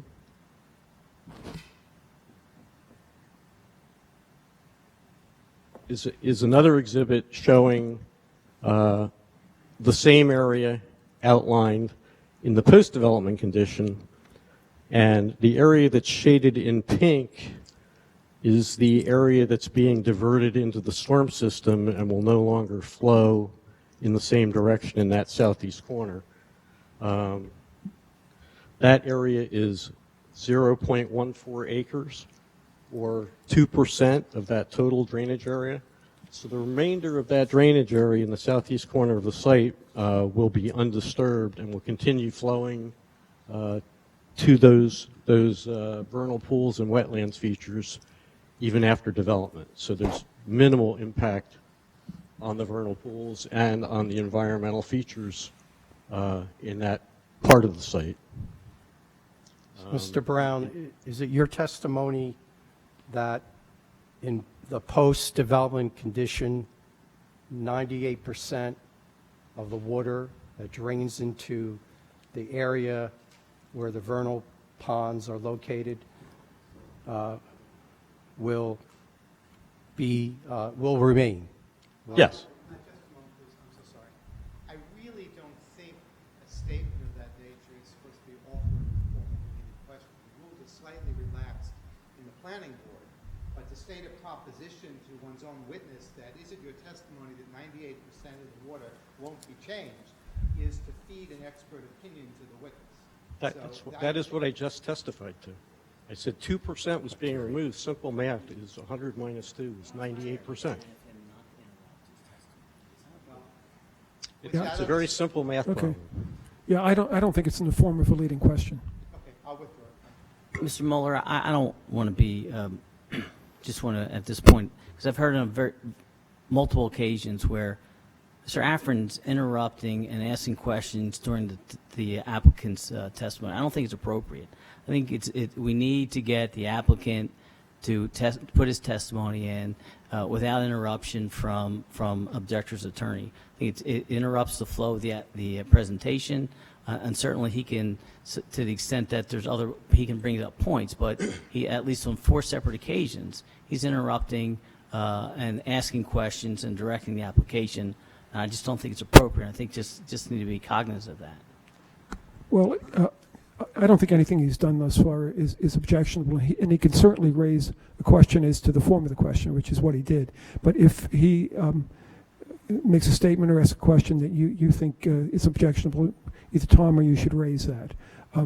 I withdrew the last objection upon the explanation from Mr. Brown. But as far as the rest of that comment is concerned, asking to identify the place on a document where an electronic arrow is pointing so that we all can see in the record later where it was is something that the applicant should have done themselves. And asking for someone to speak up so they can be heard is hardly an interruption, but rather is an effort to make the record clear. Now, I see the big guns have been brought out to make these statements, but I think what I did was actually quite proper.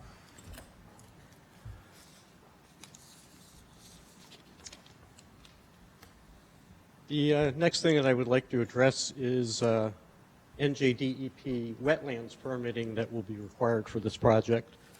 All of the wetlands and state open waters disturbances proposed in connection with this project qualify for statewide general permits under the NJDEP Freshwater Wetland Protection Act rules. As I testified at the first hearing in April, we've avoided encroachment into the wetlands for the most part. There are only 3 on-site disturbances for which permits will be required. The first disturbance is for the entrance boulevard. This encroachment will qualify for a GP10A, very minor road crossing, under the short crossing scenario.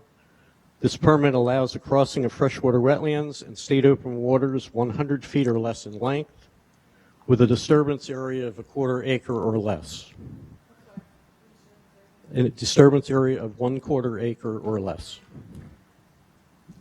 Our proposed crossing will be approximately 10 feet in total length, as compared to the 100 feet allowed, and will disturb somewhat less than 0.04 acres, as opposed to the 0.25 acres allowed under the permit. The second disturbance is for the utility crossings. These disturbances will qualify for a GP2, which authorizes underground utility crossings of wetlands, transition areas, and state open waters no greater than 0.5 acres in size. Our proposed crossings will disturb approximately 0.05 acres of wetlands and state open waters and approximately 0.07 acres of transition area. Conditions applicable to this permit are that the permanently maintained clearings over the utility lines are no more than 20 feet in width. The trench is no wider than necessary to comply with OSHA requirements. The temporary disturbance for clearing and temporary storage of dirt and equipment is the minimum size necessary. That the activities will not alter the pre-construction elevations, and that manholes and siphons for sewer lines will be placed outside the wetlands. All of these conditions will be met. The final on-site disturbance requiring a permit is a single crossing of state open waters for construction of a wood chip walking trail. This will qualify for a GP17, which authorizes trail crossings for use by pedestrians, bicycles, and other non-motorized vehicles, up to 0.25 acres, a 1/4 acre in size. The trail proposed will disturb less than 0.01 acres. Conditions applicable to this permit are that the trail be no more than 6 feet wide, which is the width of our trail, that it be located and configured to minimize adverse environmental impacts, that it incorporate features designed to educate the user about the importance of freshwater wetlands, transition areas, and state open waters, and that it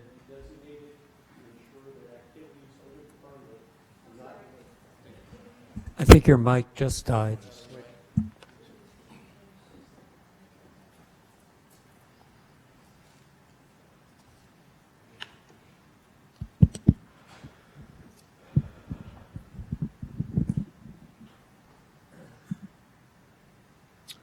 That incorporate features designed to educate the user about the importance of freshwater wetlands, transition areas, and state open waters, and that it be designed to ensure that activities under the permit do not interfere with the natural hydrology of the area, and all of these conditions will be met. There is one additional statewide general permit that will be required for the widening of Herrontown Road as requested by the municipality. This activity will be located within the proposed right-of-way, which will be owned by the municipality, and so it will require a separate application to NJDEP by the township, although we will prepare the application. This disturbance will qualify for a GP 10A, very minor road crossing, under the long crossing scenario. Such crossings of wetlands, transition area, and state open waters are limited to the disturbance of 1/8 of an acre, but the length of the crossing is unlimited. The proposed crossing, although approximately 540 feet in length, will require only slightly more than 0.06 acres of total disturbance. So all of the state permits that are required for wetlands, state open waters, and transition areas do meet the criteria of the available general permits. Mr. Brown, can you describe for the board, I believe most members of the board would be familiar with the term general permits, but perhaps you can just explain what is a general permit as opposed to a non-general permit. Okay. Well, general permits are set up to cover generally things that are commonly required in connection with the development.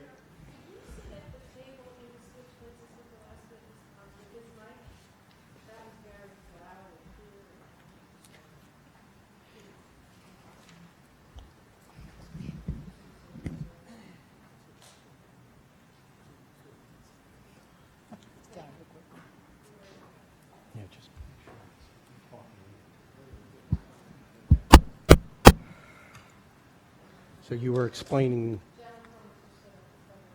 what are general permits?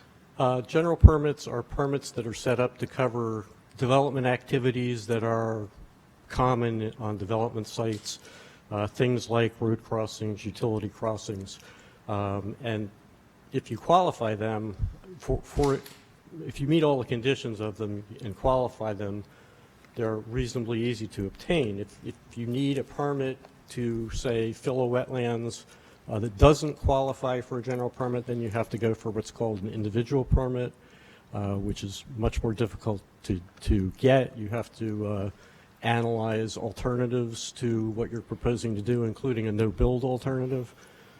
So general permits really are set up to take care of things that are commonly encountered in a development scenario. And would it be accurate to say that generally the general permits apply to small disturbances? Yes, up to about an acre in general is what general permits cover.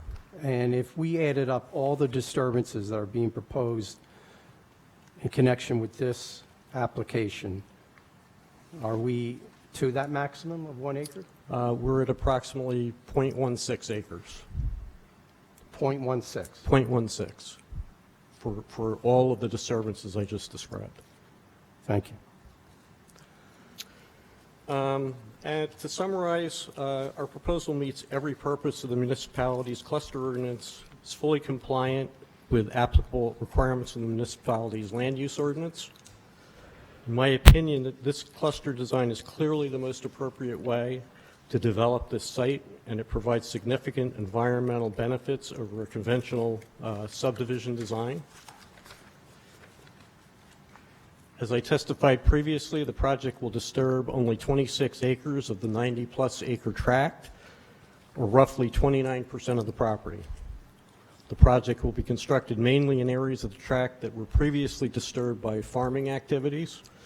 The project will be constructed in the flattest parts of the site with only limited disturbance of slopes over 15% and no disturbance of slopes exceeding 25%.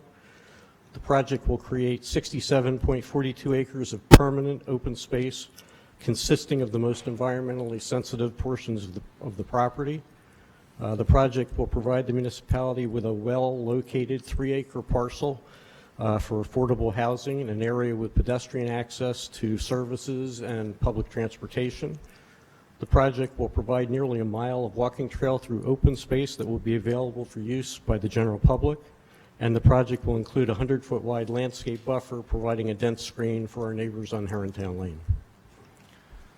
Mr. Brown, I just want to ask you a few more questions. You have testified previously that you have been on the site and walked the property multiple times. Is that correct? Yes. And those visits included many walks in the portion of the site where the cluster housing project is being proposed. Is that correct? Yes, it is. Have you observed any remnants of what might seem like an old cemetery on the property? No, I have not.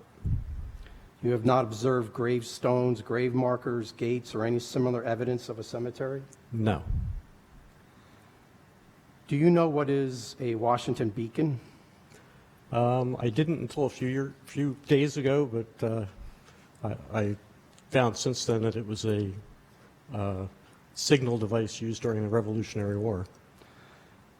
The Washington beacon was a signal constructed by the Continental Army upon an order of George Washington on various hills and mountains in New Jersey to indicate the approach of the British Army during the Revolutionary War. And it consisted of a pyramid structure of logs of various lengths, rising as high as I'm going to get to a question. 18 or 20 feet with a sapling of about 30 feet high that would be lit on fire. On your visits and investigations of the Landwood site, have you seen anything that would resemble what I just described? No. Well, I'll just note for the record, that is the very model of a very leading question. Give him that one. Okay. All right. Absolutely true. There was a question, I believe, previously when Mr. Curtis was testifying about the location of Poor Farm Road. Do you have a plan that you could put up to show the location of Poor Farm Road, please? If I knew how to operate this, I could do that, but maybe so. Randy, please.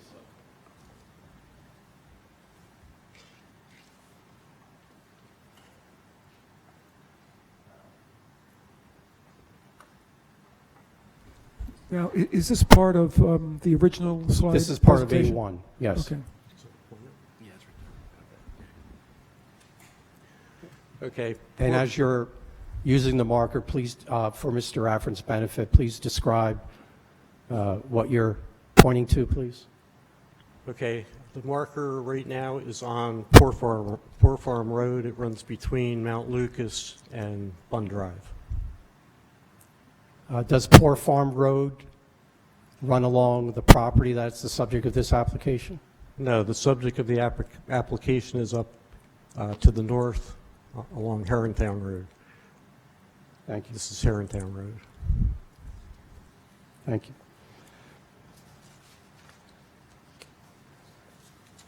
Just a couple more questions, Mr. Brown.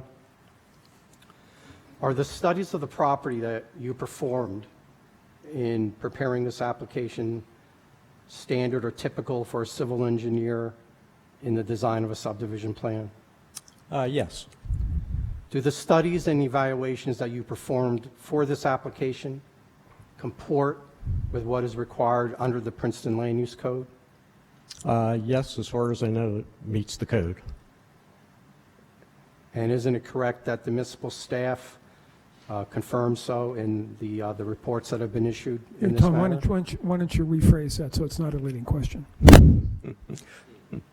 Did the reports that were issued by the municipal staff confirm the statement you just made? Yes, there were no additional reports or information requested. And were you asked by the municipal staff or any municipal committee to perform studies beyond what you have already submitted as part of the application? No. And isn't it correct that the application, in fact, has been deemed complete as satisfying all submission requirements? Yes, that's my understanding. Thank you. I have no further questions of Mr. Brown.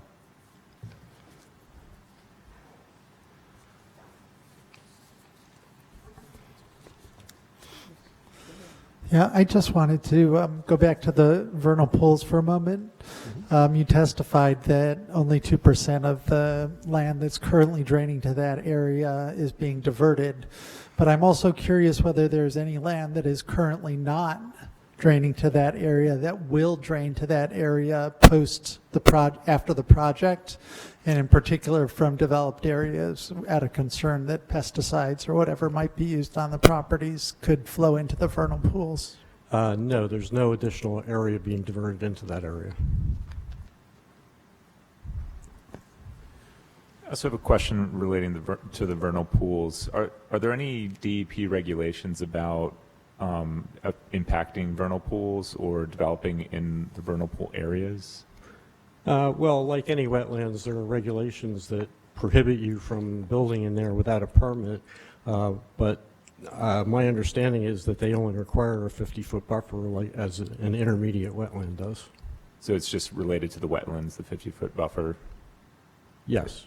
Okay. Nothing related to the vernal pools. That's mainly about... I'm not aware of any specific requirements beyond what's required in other wetlands. Okay. Thanks.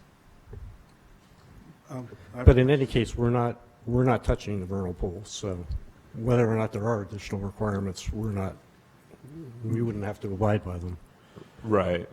I mean, I guess, we can say that we're not going to impact the vernal pools, but I mean, who knows in reality what the actual impact of the, affecting the hydrology is. So, yeah, I don't know. One thing that I would say is that if you go back and look at the historic aerials that we had provided earlier, the area that now has vernal pools was farmed back probably 40 years ago. That area was cleared and farmed. Mm-hmm.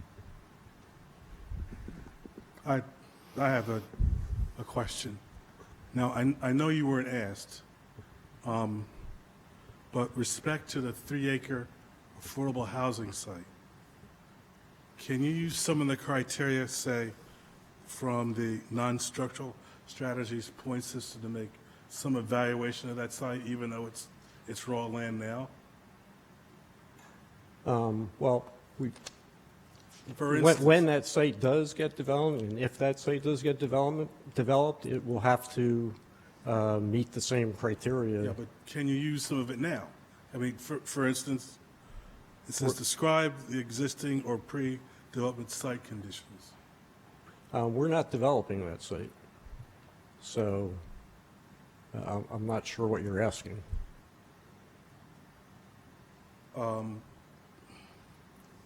Well, you've already indicated at least there's a wetland buffer that's there, correct?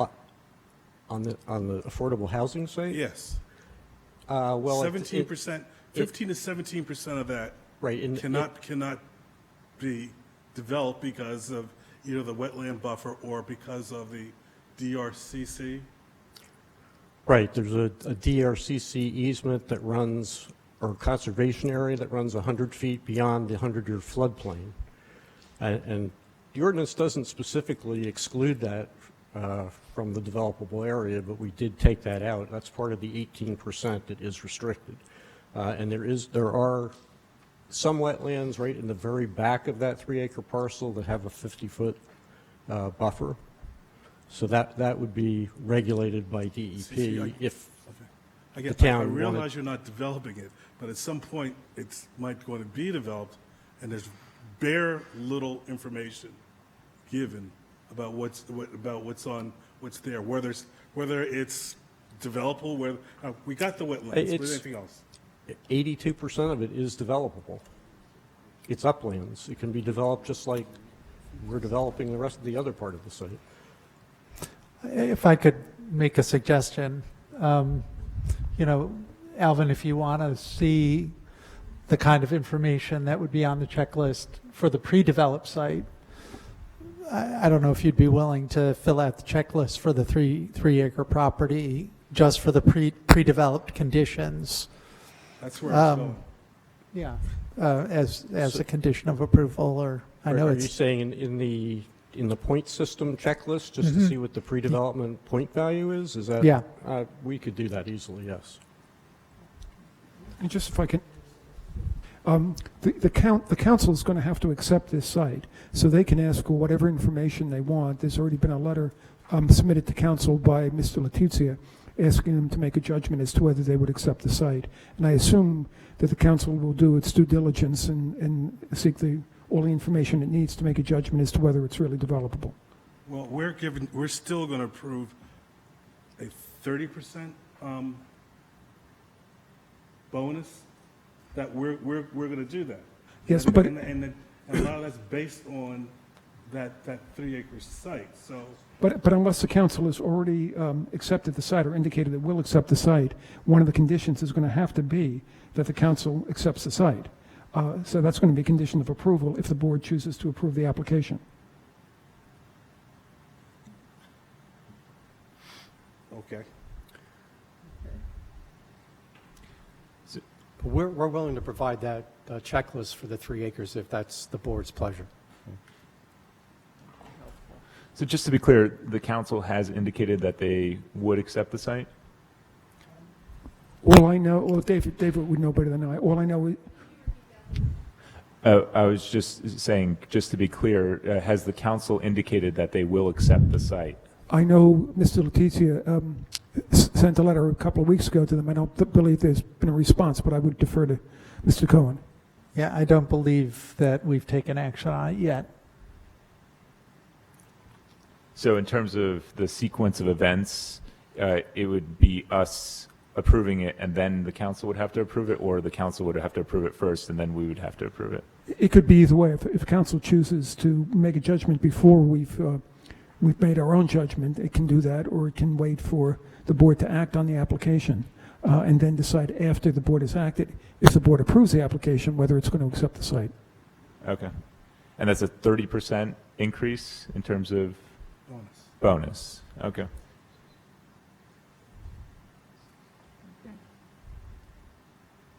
Any other questions? No one?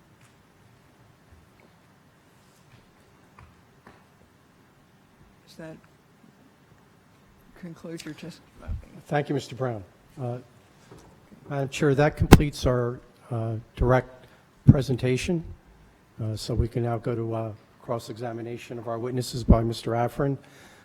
As I stated at the last hearing, I do wish to reserve the opportunity to present rebuttal testimony after Mr. Affern presents his case.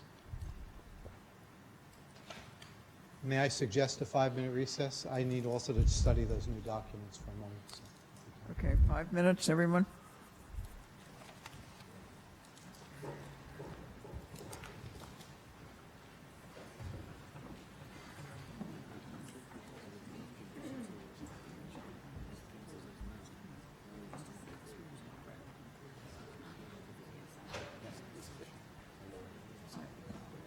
We're not even at that point. So how do you think the testimony will be stored? Some protect agency first. Reports that get covered.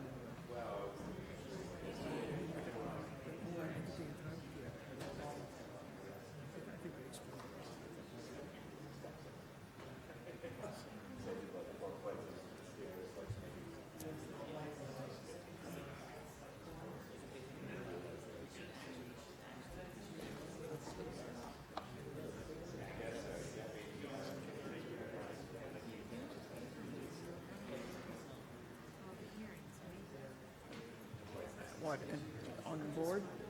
Yeah, everybody has qualified. Listen to the site.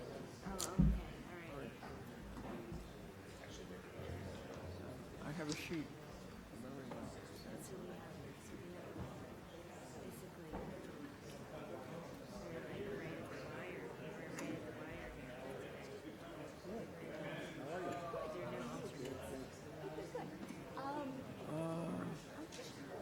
One, two, three.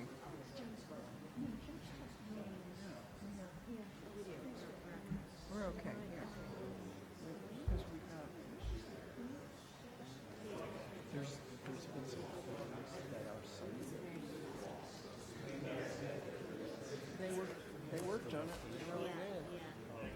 I hope it was it convincing. Good. I know, but these days, right? I think I'm still concerned. actually back then was Sad about it. then that leader became after the silo closed, township shop. It became what was known as the closing shop. We'll hear in spades about it. Place for the war to go. And the township owned that property for about 60 years. 1920. So the purpose of our Mr. Curtis is going to just show that, in fact, that property was not the site. It was it actually is across the street.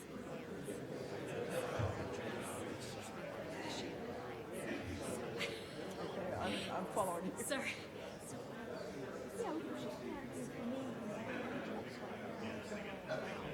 Again, if you haven't been following, it's seen out of the blue, right? All of a sudden we're talking about yeah, well, to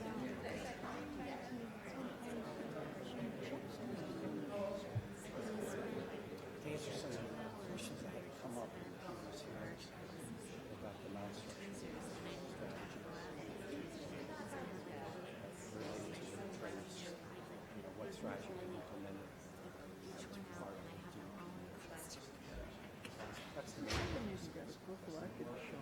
There were just a little questions that come up. We were supposed to answer last time, so.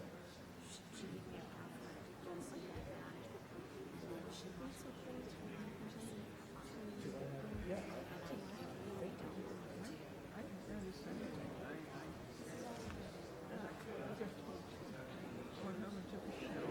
I always bag up my husband field trips. Very tight. Yes, I should have. Everything. Well, I didn't do that. I didn't notice it.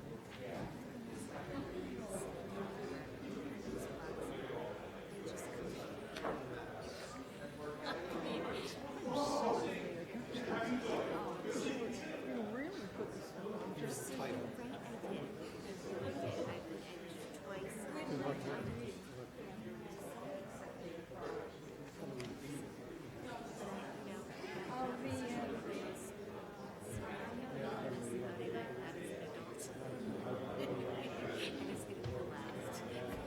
Yeah, I can imagine. Yeah, What happens in Central Park? Yeah, too. No, it's really scary. It's scary.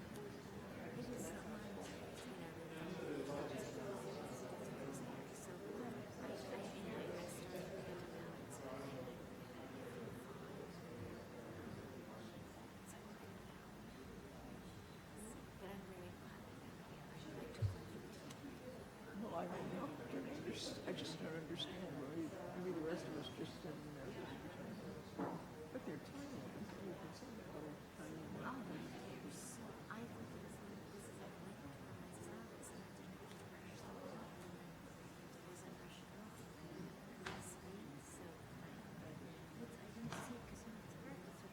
Right.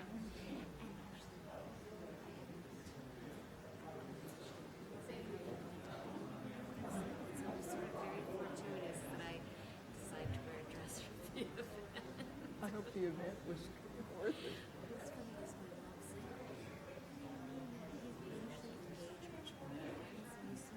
Go, Jerry. Distracted, and I said, well, it really wasn't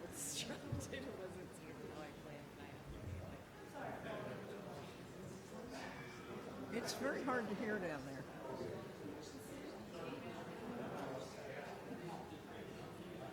Yeah, I was going to say,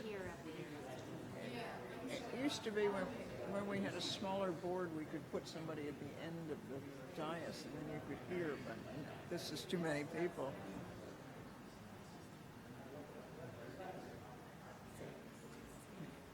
You should be in here when it's raining.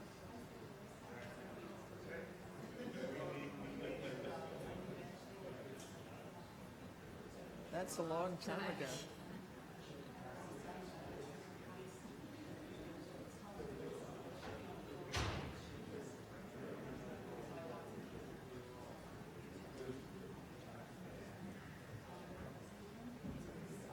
Barbara Ziegler.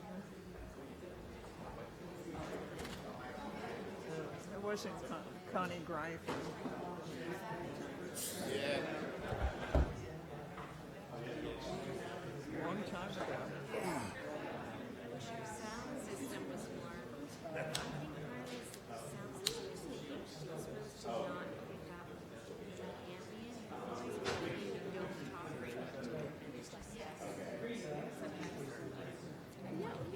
Anyway, if we're not going to be here all night, we ought to get back into session, right?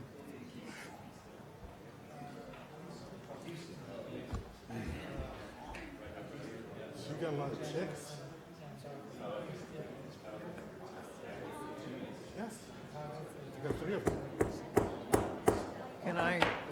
Sounds good. Could we sort of get back into session, everyone? Let's.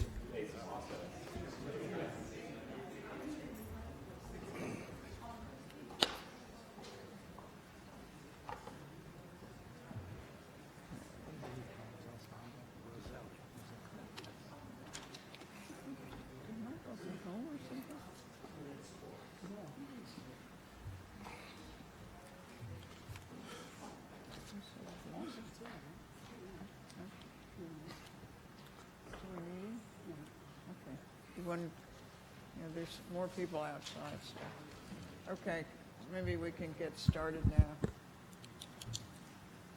don't see them all.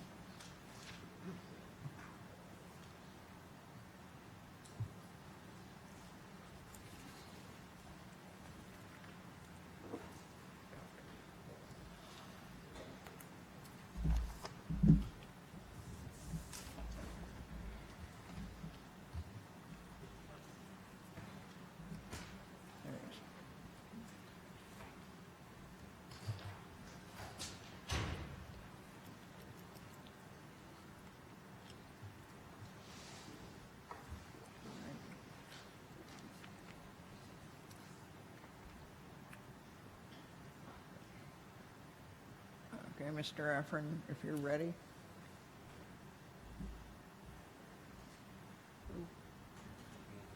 And, yeah.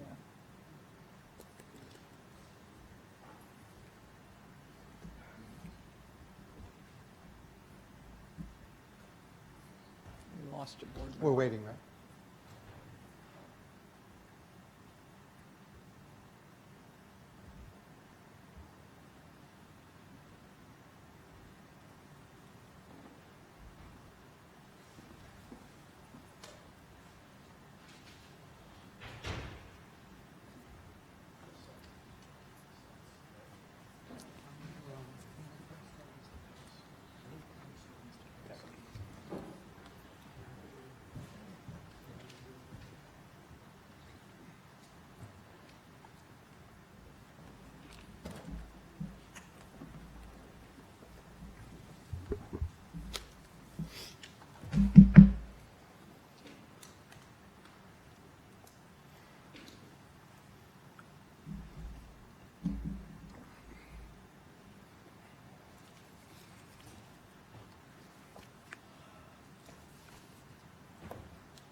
Shall I begin?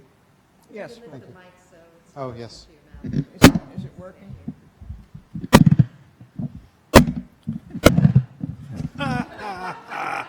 How is this? That was good. Oh, that's fine. Thank you. Okay. Mr. Curtis, we'll continue our cross-examination. I have some additional follow-up. I might push this down a little bit. Well, I'm not sure it's going to work if you put it down very far. we have on the screen Exhibit A8 again. Now, Mr. Curtis, would you describe for us again your area of expertise?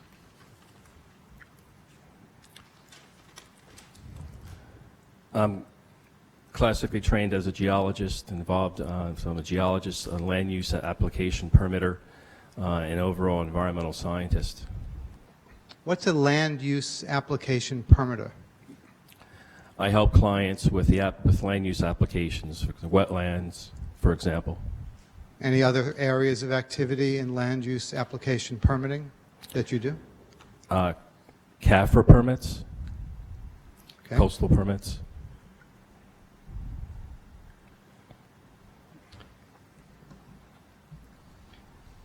Is it fair to say you do not have an undergraduate degree in history?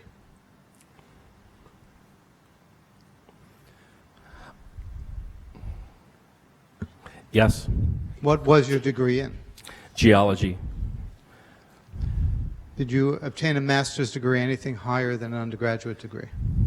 A master's in geology. Madam Chair, Mr. Mueller, I did not offer Mr. Curtis as an expert in archaeological studies or as an historian. He was merely here as a fact witness to give you the results of reviewing certain documentation. Yeah, I would note that he did not offer any opinions. Correct. Well, with respect, he analyzed a series of historical documents that other experts purportedly reviewed and compiled in some sort of presentation. And he then went ahead and said what those documents said and put it together into Exhibit A8. So he did much more than be a fact witness. In fact, since I don't think he was here in the 1840s and 1850s, he clearly was analyzing what other experts have apparently put together.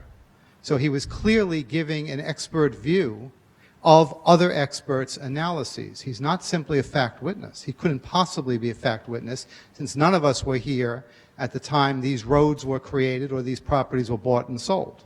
He was clearly giving expert opinion. I don't think it's accurate to say that he analyzed what other experts did. I mean, he just presented a series of maps and other documentation that had been prepared by others. I don't think he commented on them beyond describing how he found them, and certainly he gave a little information about what they said. But I think it's not accurate to say that he did an analysis of them. Well, I'll reserve what I said. There can be a difference between us. Now, who is Sylvester? Pardon me? I said, who is Sylvester? He's the individual that offered a paper entitled Some Notes on the History of Mount Lucas. It was presented to the Historical Society of Princeton on March 18, 1940. Where are his notes? They were on file there, right? They were on file. They're on file at the Historical Society of Princeton. That's correct. So you've presented material coming from those notes, but not presented the notes. Isn't that correct? You can present them if you want. We have a copy of those notes. We can present them. I have them here. May I see it, please? Thank you.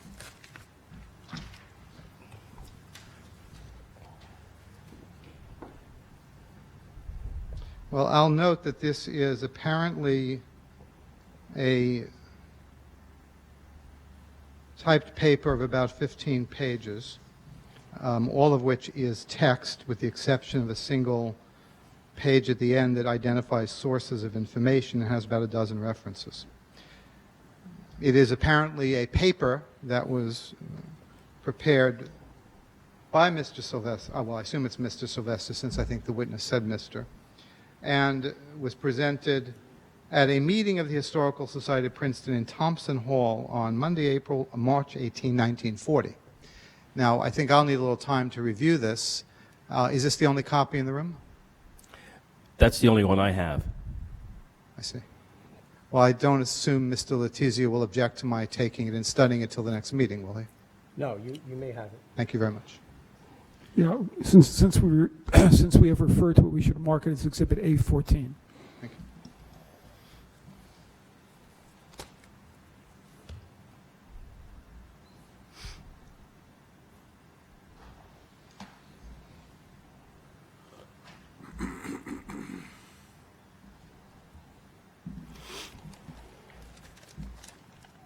Now, if you would turn to page 4 of your exhibit that's on the screen.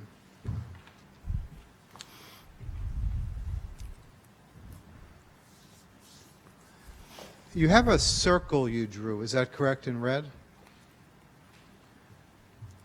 Yeah, yes. Well, an oval. And you drew that oval, correct? Yes. Now, the oval surrounds the words Mount Laurel Asylum. I think it's Mount Lucas Asylum. I'm sorry, Mount Lucas Asylum. Why did you put the oval where you put it? I mean, it's an amazing coincidence that your oval stops just at the purported edge of this project. Now, how is it that you determined that it would be fair from a historiographical point of view to limit your oval around the Mount Lucas Asylum in that way? Bruce, why don't you ask him a foundation question as to whether the oval represents an area that is the Mount Lucas Asylum, or whether it's just an identification point? I think I just asked him that. No, I don't think you did. I think I'm going to press my question, Jerry, with respect. Why did you choose to limit the area of the oval in the way you did? I really would like to know, excuse me, please. This is now the second or third time that the witness has hesitated, and Mr. Letizia has had some substantive discussion with him. Now, encouraging him to answer a question may be necessary, perhaps, but we don't know what's being said. Yeah, your point is well taken, and that should not be repeated. Mr. Affron's point is well taken, and it should not be repeated. And a colloquy between the witness and the attorney should not take place. I just merely circled the words. It's not a specific area. Okay, and your mere circle just happens to end miraculously at the purported edge of this site. Is that correct? I'm not sure I would phrase it that way, miraculously. Okay. Now, what document did you consult to determine the actual extent of property belonging to or appertaining to the Mount Lucas Asylum? I did not. So your oval is arbitrary, is that fair to say? He's already answered the question, which is the oval does not represent an area. It was just a means of identifying where the Mount Lucas Asylum was. And I, at least as I read it, it's the dot over Mount. My question is quite proper then. So your oval is arbitrary, is it not? I simply labeled the words.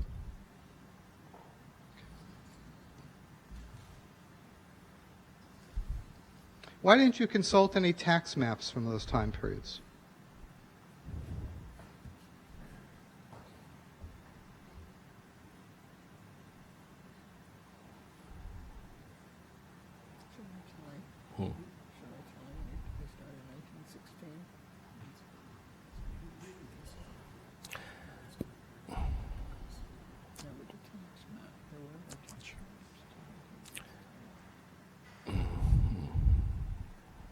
There is a question pending.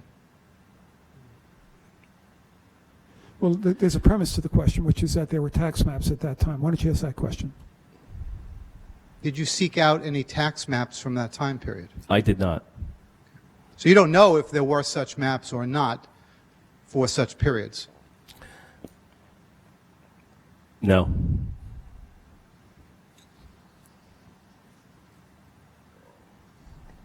Would you please turn to page 6 of your document?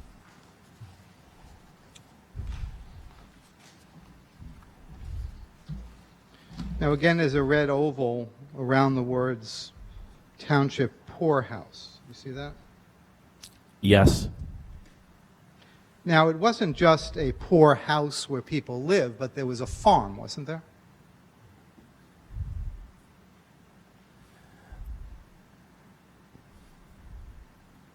I think he has to establish whether or not the witness has any knowledge if there was a farm. I'm sorry, I could not hear that.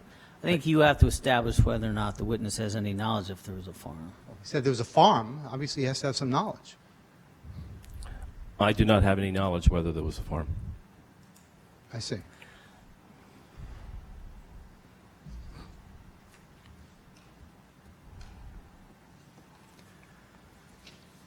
Well, let's turn to page 7 of your exhibit, which you presented. Read the first full sentence. Out loud, please, for the record. In the 19th century, Princeton Township allocated agricultural land to support its most valuable, vulnerable residents, the poor farm near Mount Lucas Road. There's a comma. Please continue for the full sentence. Opened in 1842 as an orphan asylum, soon transitioning to house not only Princeton's indigent poor, but also town's elderly, physically and mentally disabled, and unwed mothers and children. Now, read the next sentence. Princeton's poor farm mirrored poor houses across the U.S., where needy Americans were housed and put to work. Now, you yourself presented this document, correct? Yes. And where did this quote come from? It came from the PrincetonHistory.org garden tour. So you yourself presented as evidence under oath that Princeton allocated agricultural land to serve as a poor farm so these individuals could have work and learn skills. Isn't that what you presented? That's what's on. Objection, that's not his testimony. He presented this, didn't he? That was not his testimony. I'm going to repeat my question. What does this have to do with the application? Well, that's an interesting question. The applicant presented it. Don't you think cross-examination should follow therefrom? As to the nature of the farm? And Jerry, I don't mean to be in the slightest bit unfriendly to you as a fellow attorney, but let me finish, please. Go ahead. I think this is... You presented this information, didn't you? It wasn't my testimony. And yet you say you have no knowledge that this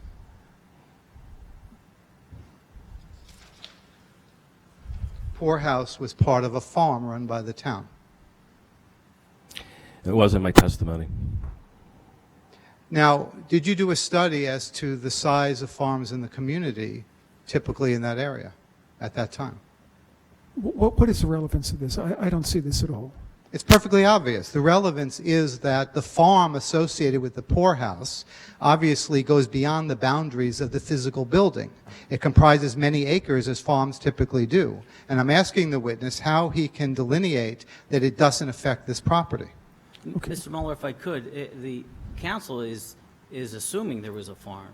What he read, because it's called poor farm, there's no indication that was presented that says that there was farming activity occurring. It just, poor farm is in quotes. So the counsel is making that judgment. There's been no testimony that there was any farming going on, nor is there anything in the document presented showing that any farming activity was occurring. It's just, quote, poor farm. Well, it's not in quotes, actually, in this last page. It says, Princeton's poor farm mirrored poor houses where needy Americans were housed and put to work. It said we allocated agricultural land to this project, and the applicant presented this. I don't know why there's interruption here. I'm simply asking the witness if he presented this, and therefore, has he studied the extent of the farm area around this building? That perfectly question, fair well, questions. your first question was appropriate. Your second question draws a conclusion that there was farming, and there is no evidence in the record to support that conclusion. Except the allocation of agricultural land as presented by the applicant. Okay. If one was housing these individuals solely in a building, nobody would make note of the fact that agricultural land was allocated. Now, can I continue, please? Thank you. What study did you make of the extent of any farming activity associated with this poorhouse?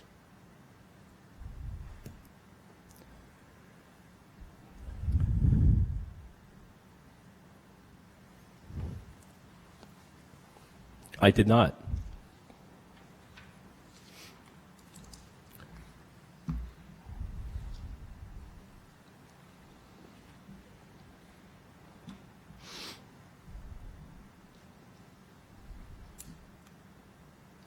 You were asked earlier about the demarcation of this site on this exhibit. Is it fair to say you simply took an estimate and placed it on this map? Madam Chair, Mr. Affron keeps going over the same topic, trying to imply that my witness was trying to indicate the particular area of the poor farm or of the orphanage. He merely was circling the words so that the board could see the words on the map that has many words on it. Yeah. So can we move on? Yeah. Well, actually, that's an interesting clarification by counsel, because the testimony was clearly directed to saying, this is where the poor farm was, I've circled it. Now counsel says, we were never suggesting its actual location or its dimensions, but just circling the words on the map. But this question has been asked and answered several times. I'd like you to go on. I will go on. Mr. Curtis made it clear that that what he was doing was he was drawing either a circle or a rectangle around language so that you could see where that language was. Well, I accept that now, but because on cross-examination this came out. I That's think the purpose of board on its own can make a determination where the words are on the map. Right, Mr. Affron, on page 7 and page 6, where the boxes and circles around the township poorhouse, it indicates the acreage as well for each property. If you look at this, it says there are 87 acres associated with the poorhouse. I appreciate that, actually. And so it is quite clear that this site in red, if we could turn to page 6, please, Mr. Curtis.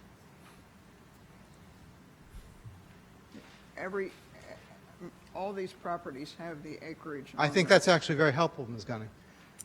Now, in the upper part of it, you have put in red the outlines as you believe them to be of this project. Is that correct? Of this property. Wait. Sorry. Yeah, I testified before that they were the general locations. Now, the outline in the red square, roughly a square, is this site for this application, correct? Yes or no? I'm sorry, I don't want to interrupt, but just to clarify the record, Yeah. it's actually orange. Right. I'm so sorry. To my eye from here, it looks red. The orange or red square, now that we've settled the color scheme, is purported to represent the acreage of this development. Is that correct? Fairly close, that's correct. And what is the total acreage that you understand to be within that square?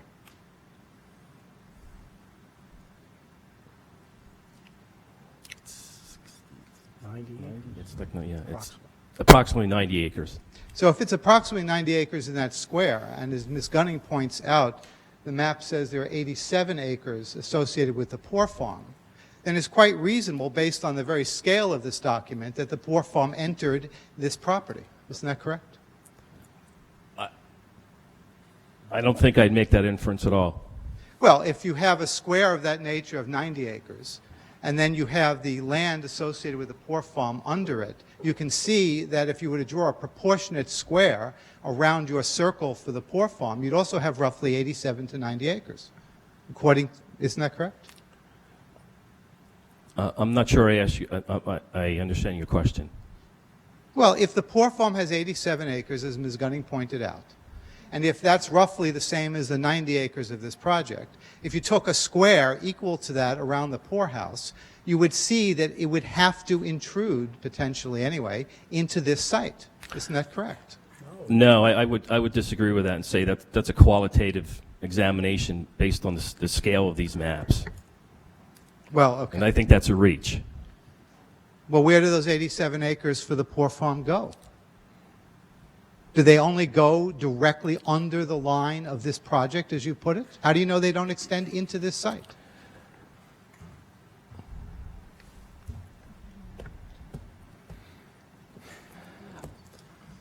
I prepared this document with a combination of information: historical documents, title information, and historical maps. And I think it's fairly clear in looking at the title ownership and what's been said in the past about the township poorhouse that our site, the Landwin site, was never part of this poorhouse property. I think the And title, where in the deed do you identify that the poorhouse property never extended at any time in terms of its farm in those 87 acres into the site we're dealing with on this Because application? Princeton was not in the chain of title. I don't understand why Mr. Letizia testifies. This is now the fourth Because or I'm fifth trying to move time. it along, No, Mr. okay. Affron. No, We move it along by having the witness attempt to answer, not by counsel offering repeated answers. Yeah, Mr. Affron's correct on this. He said I was right. Mr. Affron is correct on this. again, I'll repeat my answer. This presentation was a combination of looking at historical reports, historical maps, and title information. And in my conclusion, I stated that, and we even presented that Princeton Township was never on the chain of title for lots 1, 2, or 14. And I think that makes it very clear. So you did analyze the historical maps and the title deeds? I just presented information and just related to the board. Who prepared the top cover on Exhibit A9, that table of the different titles and owners? Pepper Hamilton.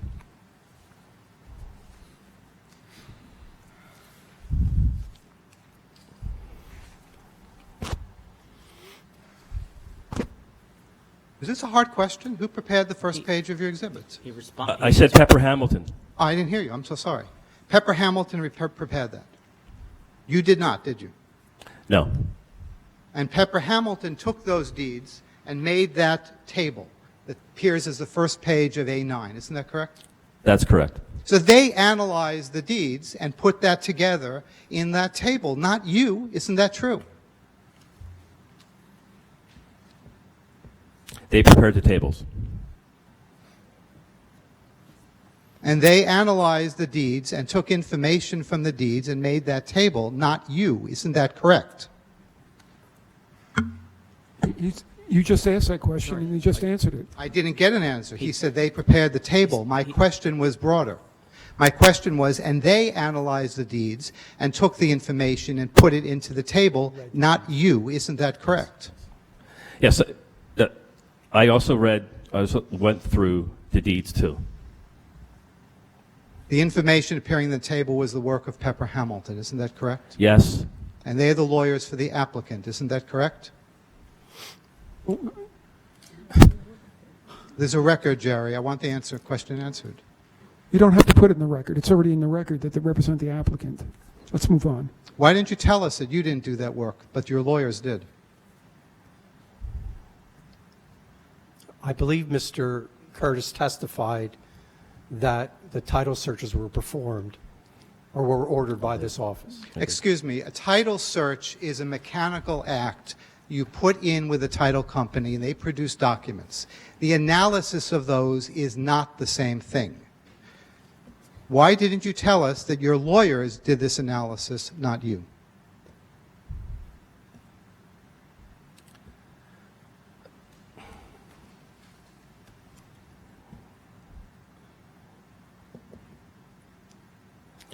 What's the relevance, Mr. Chairman? It's a credibility challenge. I would think that's perfectly obvious. I don't think it's a credibility challenge. He already testified that it was prepared by Pepper Hamilton, and that's the testimony. It doesn't go to credibility whether or not that he didn't say that they prepared it. It most certainly does. The witness testified, I've given this analysis, and it turns out The board the law can firm make its did. own determination about the credibility of this witness. I must point out, Ms. Gunny, Mr. Mueller, I was criticized for intervening a couple times to ask people to speak up a bit. Now I have had two lawyers almost continuously not only intervening but testifying. Now when is this going to come to a close? Okay. I think the Can she ask a good question? No, I don't think the board can ask questions at this point. We'll let Mr. Affern finish. But I think the question was proper. Why is it that you did not tell the board that this analysis was done by Pepper Hamilton and not yourself?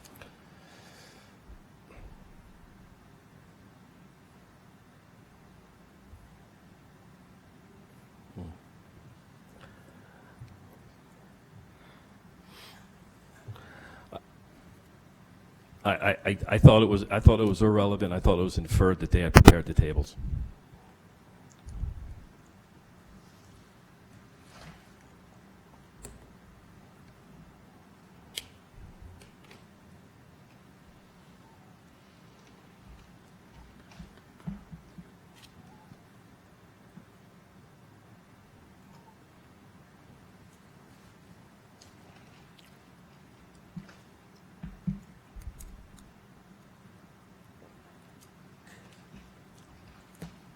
I'd like to go back to some material we talked about at the last hearing.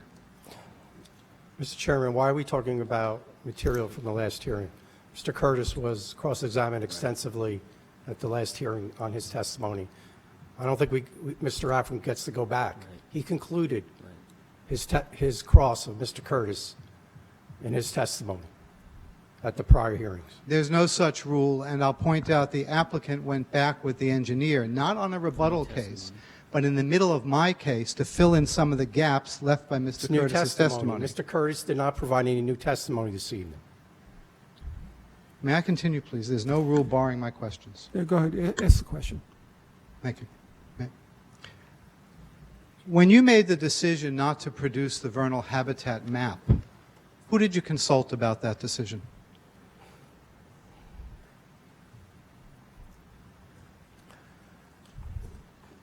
Can you repeat the question, Mr. Affern? I'm sorry. When you made the decision not to produce the vernal habitat map from the state landscape website, with whom did you consult about that decision? The vernal habitat, as I previously stated, is a non-regulatory boundary. Vernal pools get 50-foot buffers.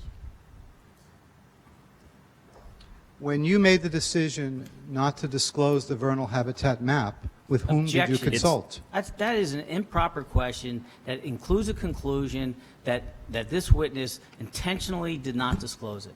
That the form of that question is totally not relevant. He said at the last hearing he did not disclose it. Yeah, right. Quite clearly. I agree with the objection. I'm sorry, I couldn't hear, Jerry. I agree with the objection. I only said he made a decision not to disclose it. I didn't say he intentionally did anything. I don't know why there's an objection. Because there was a clear inference in your question that it was intentional. May I continue, please? There's no basis to this, Jerry. The witness testified he did not disclose it. He made a decision not to.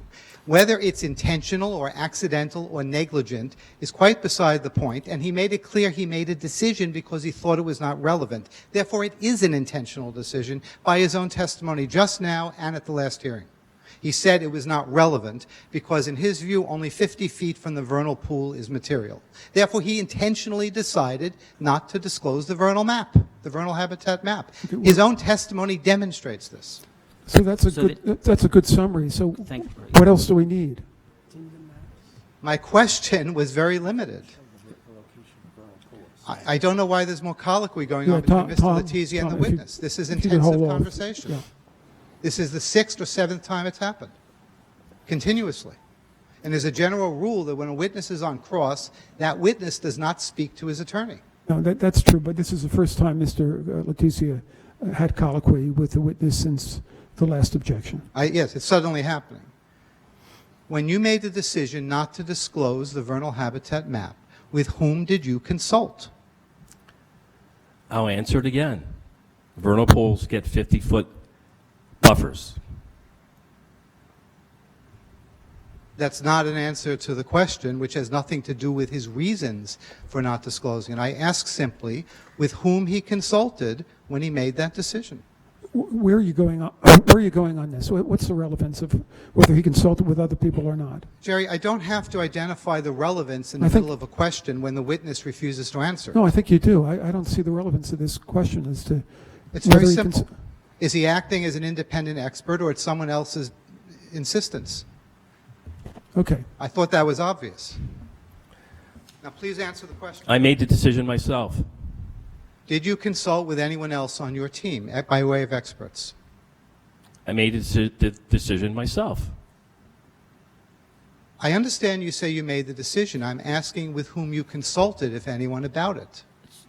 Again, 3 times he asked the same question, and it was answered twice. The decision was made by the witness. If he didn't consult with anyone else but solely relied on himself, he can simply say no. That's what the word no exists for. But he's not doing that. That's your testimony. Those are your words. The witness answered the question twice that he made the decision by himself. My question is not being answered. Saying he made it himself is not answering whether he consulted with anyone else. I don't know why the witness is resisting this simple question. And Mr. Curtis, can you answer that? Whether you consulted with anybody else? I consulted with no one on my team. Did you consult with Mr. Letizia? No one on the team. Yeah. Even then, it doesn't My matter. question was the No one experts. on the team, Mr. Affern. The question's been answered. Move on. The question is not answered. The question was answered. Thank you. And in addition, I don't think it's proper to get into communications between an expert and the attorney. Mr. Muller, there is no privilege between an expert and an attorney. And we've already seen that the attorney drafted this report, not the witness. Therefore, it's quite proper to ask if he had directions from counsel not to produce There's the vernal nothing in the habitat record map. that the attorney's prepared. There's nothing in the record to support the idea that a report dealing with vernal habitat was prepared by Deborah Hamilton. I'm not referring to that. I was referring to the report on the deeds that we now know was prepared by counsel. Well, you shifted from, you were talking about vernal habitat. Jerry, we have already a precedent in this case that this independent expert told us now, without telling us during his direct testimony, that counsel wrote that report, the table on the deeds. Now I'm asking him whether he acted at the direction of counsel in his decision not to disclose the vernal habitat map. We already have one instance of... The question's been asked and answered. He said he did not consult with anybody on the team, and that would include the attorney. Did he say he did not consult with the attorney, or did Mr. Letizia say that? He said he did not consult with anybody on the team. And when I said the question's been asked and answered, and Let me press it one more moment. I would ask you to move on. Please, Jerry, let me press this one. When I put the question about the team, I was very careful to say the experts on your team. I did not ask him at that point about counsel. You said the team. And I said the team, meaning the experts. The record's going to be very clear on that point. I never asked him about counsel. The only one who's answered about counsel is Mr. Letizia. I don't know if anybody used the term team. I don't know if anybody used the term team other than Mr. Curtis, but I think the question has been asked and answered. And I would ask you to move on. Is the chair ordering me to move on? I think we're at the point that we've heard the same answer several times. Well, I'll just reserve the point that is counsel saying that he did not consult with the witness on concealing or not disclosing the vernal habitat map? This Now is I'm testifying. You've been testifying for the last 40 minutes. I'm asking a question. Is there a representation by the applicant? I've been given argument, Mr. Affern, just like you're giving argument. Is there a representation from counsel for the applicant that counsel did not consult with this witness on not disclosing the vernal habitat map? I did not consult with Mr. Curtis on whether or not to disclose the vernal map or vernal habitat map. Thank you. I accept that. That wasn't so difficult. Now, in the last time we had questions, you said it really wasn't in your area of expertise to comment on vernal habitats or vernal pools. Do you remember that?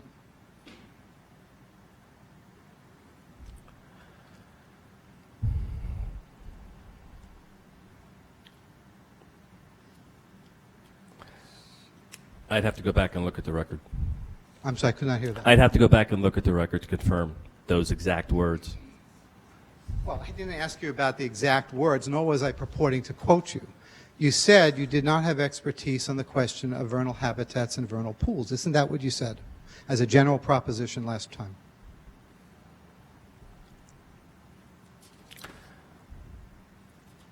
I believe I said that I'm able to interpret the New Jersey DEP regulations with respect to vernal pools and 50-foot associated buffers, and I'm able to do that from a general perspective, yes.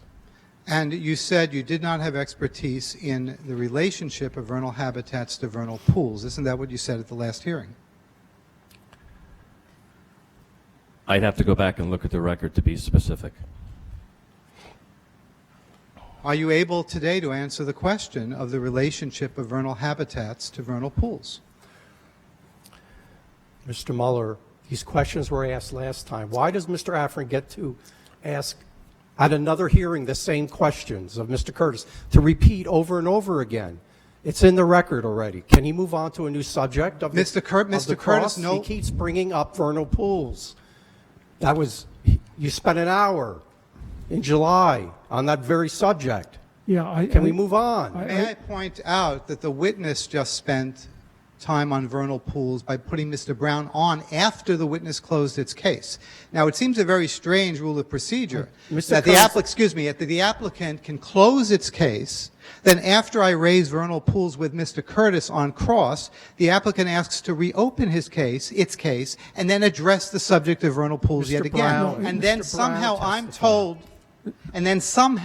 told not to go into the subject with one of their experts. The applicant did not close its case. In fact, it specifically reserved the right to put Mr. Brown on. As I recall, he was not present at the last session. Fair enough. So the issue's been raised again.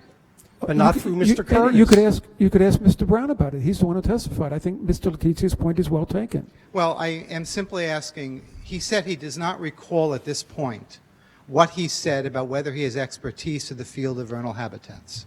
So since he doesn't recall, I'm asking the question again for clarity. No. Is he an expert in this field? No, I mean, this was covered at the last session. Can we have a finding, please?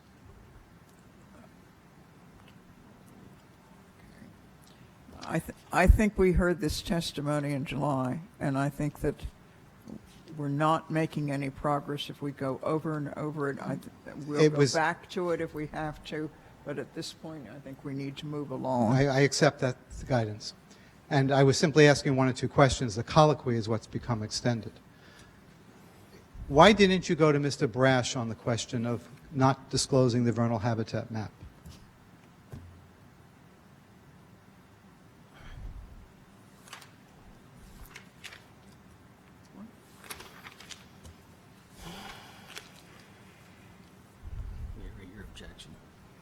Could you repeat the question? I didn't hear it. Mr. Brash is the forestry expert for the applicant. Is that correct? Yes.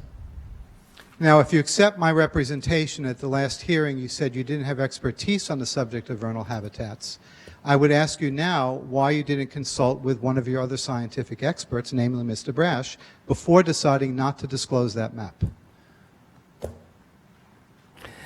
I'll repeat this again, and I'll be as firm as I can. Those vernal habitats are irrelevant to the New Jersey DEP regulatory process. They're irrelevant.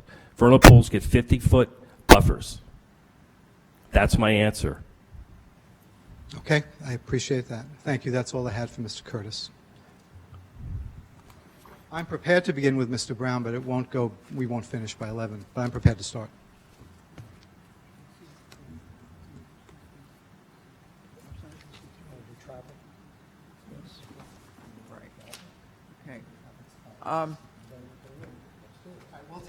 We have a very brief witness on cross, the traffic engineer. That'll be very short. Mr. Curtis, if you could stay seated for a second, because the board might have questions of you, and members of the public might also. Okay. Sorry. Board questions? Anyone? Yeah, I'm just wondering, Mr. Affern, if you can... I'm wondering if you might want to jump ahead, and you may not, but I see where you're going with the poor farm, and so let's assume there's a possibility that that part of the farm extended into the landman property. So even if it did, what is your point then? Mr. Mueller, were our questions for the expert or for the counsel for the objectors? Or are we permitted to ask questions of the counsel for the objectors? I just asked if I could, and I was told that I could, but if I can't, then I Well, let me rescind the just say this question. without answering directly. But before you answer, Mr. Affron, I'd like an answer from our attorney. I've never been in a planning board meeting where that I can recall where members of the board questioned an objector's attorney. They questioned the experts that were presented by an objector, but not the attorney, to my knowledge. And I have a question for our counsel on this. It's quite possible that Ms. Sachs's question is wholly appropriate, in which case I would love to hear your answer. Before that, I would love to hear Mr. Mueller's answer to my question. Well, I mean, it's certainly proper for board members to ask questions of the attorneys. It's usually done at the end of the proceeding, basically as after oral argument by each of the attorneys. And it's not usually done at this point, but I don't have a problem with it if nobody else does. But I do. I object to it because the base of the question is two things. The question is eliciting testimony from counsel, which is improper, and there was an improper assumption made by the member. I don't think you can make those assumptions, and you're asking what she was asking of counsel was that would result in him providing testimony, and that's not appropriate. Well, can I state a position then? Yeah, go ahead. I partly agree in the sense that when counsel cross-examine or when they present direct evidence, they have reasons for doing that become apparent during the summation. And we're also going to have a written summation, as we discussed earlier. So a lot of the reasoning for cross-examination is involved with building a case. Procedurally, I simply asked those questions because there was direct evidence, and I wanted to challenge those answers. I do not have a position at this time on those specific issues. I simply cross-examined to explain and explicate what the witness was doing. So in answer to Ms. Sachs's question, my only purpose at that moment was simply to test the witness and find out the basis of what he did and what skills and analysis he brought to it. I did not have any other purpose. Yeah, I mean, you've at this time. underscored the wisdom of the usual process, which members of the board ask questions of the attorneys after the conclusion of their argument when they want explication of points that have been raised. And one should also not assume that just because a lawyer cross-examines, they necessarily take a position. I'm partly exploring the basis of the position. Sometimes that's done. I know Ms. Ballard looked a little askance at me at one point because I was a little harsh, but sometimes that's done with a degree of harshness because that's how we test answers. And that's how we satisfy ourselves as to where a case should go. So I really didn't have any purpose at this point except to test those answers. I hope that helps. So if there's no other questions from the public or the board or the witness, we have a few minutes for the traffic engineer, and we can also probably do about 20 minutes of the engineer also. Thank you, Randy. The purpose in using the traffic engineer was that Mr. Letizia and I agreed it would not be necessary to make him come back another day. Yeah. Let me just see. Are there any more board questions at this point?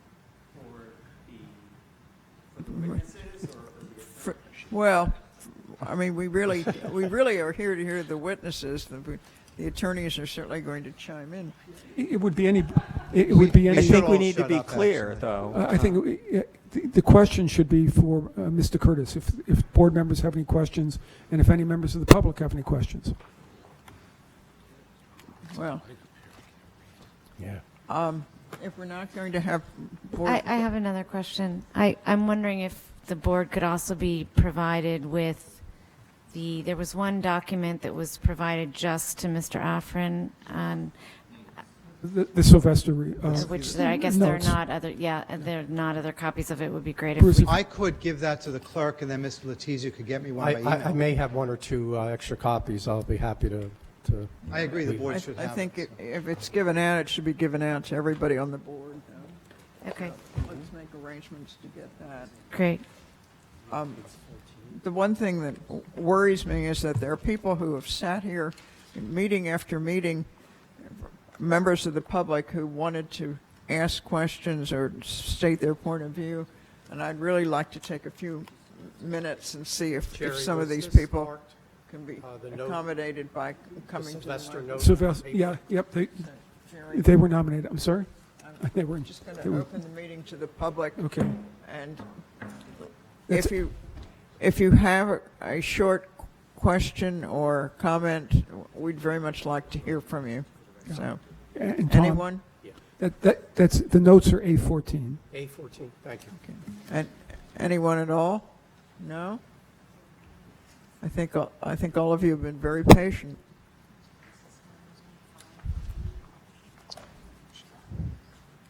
Okay. If we're not going to do that.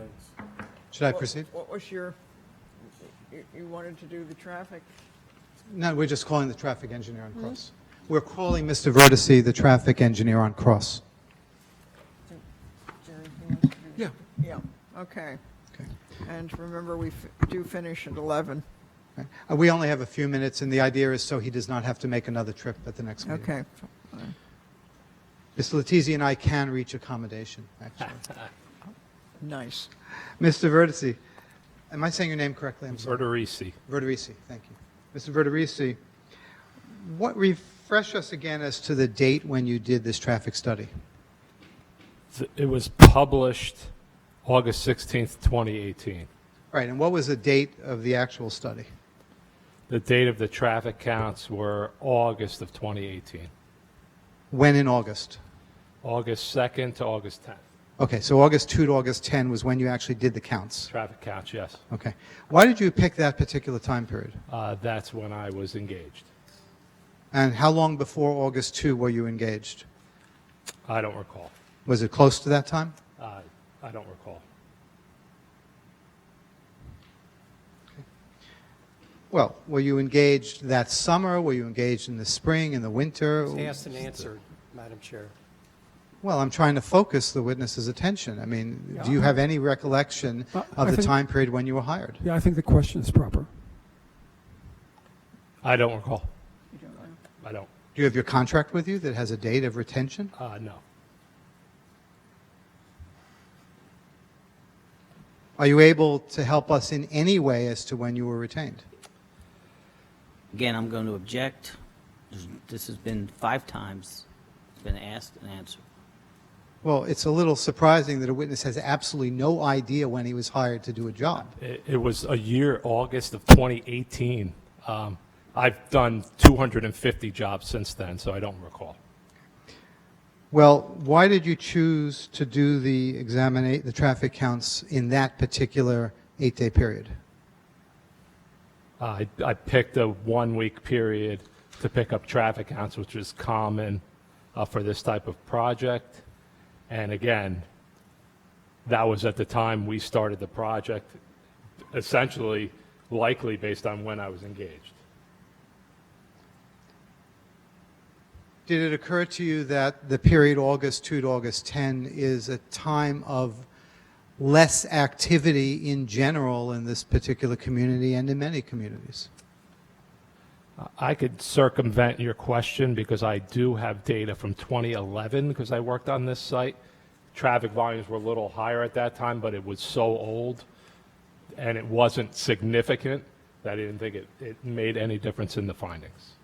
Well, that wasn't my question. My question was, is it fair to say that in the period August 2 to August 10, we normally experience greatly reduced activity in the community due to vacations, the fact that schools are closed, the university is closed, and a variety of other things? Potentially. And if the traffic volumes weren't so low and they were verging on my seeing that there may be an issue with traffic capacity in the area, I may have re-looked at traffic volumes in a different time period. But again, as I said, I had April traffic volumes from 2011 that were slightly higher. So I was comfortable that these volumes were accurate. Those are from 7 years earlier. Yes. Is it your habit to rely on data that's 7 years prior to the time you were engaged? It was available to me, so I looked at it, and as a professional doing this for a number of years, I was comfortable with the data. I've been to the site. I've seen the traffic volumes in the summer months as well as the non-summer months, and I'm confident that the data is accurate. Why didn't you do this study at a time when there is no reduced traffic in the area, such as, say, mid-September, mid-October, mid-November? I just stated that I was comfortable with the data, and I didn't feel it was that far off of what it would be in September, October, November. So that was the data that was available at the time, presented it to the board. Everything worked well, so I was confident with that data. So you say that you chose not to do it on any other day because the comparison with data from 7 years earlier gave you reassurance? Yes, exactly.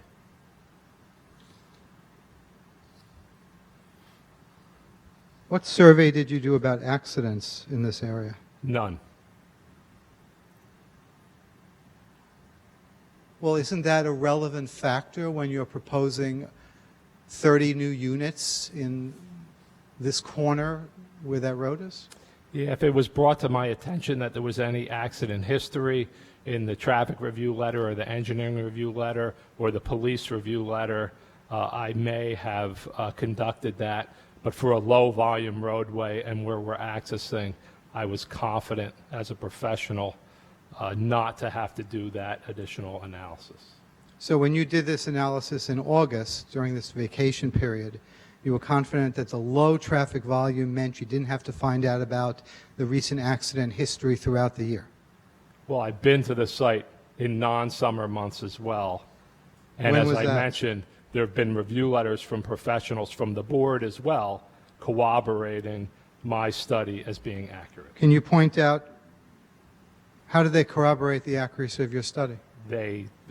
I'm just saying that they made a comment that they agreed with all of my findings. Well, they didn't do counts themselves, did they? They're a professional, they're hired by the board, and they agreed with my findings. Did they do counts? I don't know what they did. You'd have to ask them that question.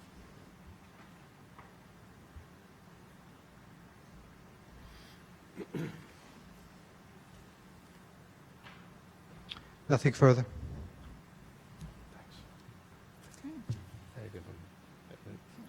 Any questions for Mr. Verderisi from the board?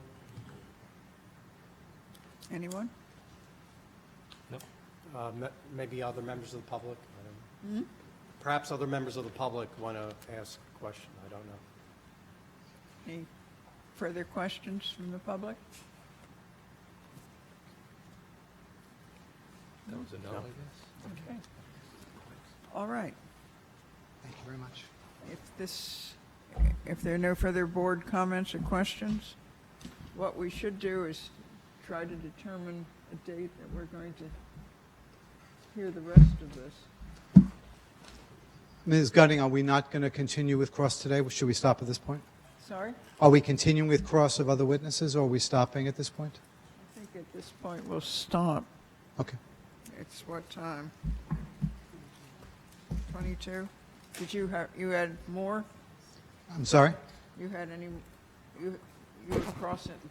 We have Mr. Brown to cross, we have the planner to cross, and Mr. Right. Brash is not here, so we do have other witnesses to put under But you're cross. not going to start on Mr. Brown now and then? It's up to the board. I'm happy not to. You can't do that in 20 minutes, can you? Not in 20 minutes, no. So I think No, Mr. Brown will take well over an hour, I'm sure.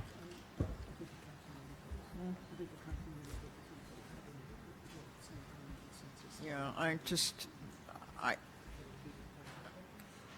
Jerry says for continuity, we probably should have all the cross with Mr. Brown and the other at one time rather than break it up, so. That's fine with me, to do continuity and do it at one time. What about the planner? Can you do the planner tonight? What about the planner? How long do you think I that'll take? don't think we'll finish by 11. I'm happy to start, but I don't think we'll finish by 11. I don't think that's a good idea. Based on our colloquy alone, we're not going to get too far. The 20 minutes of colloquies will take about 18, and we'll have 2 minutes we can devote to cross-examination.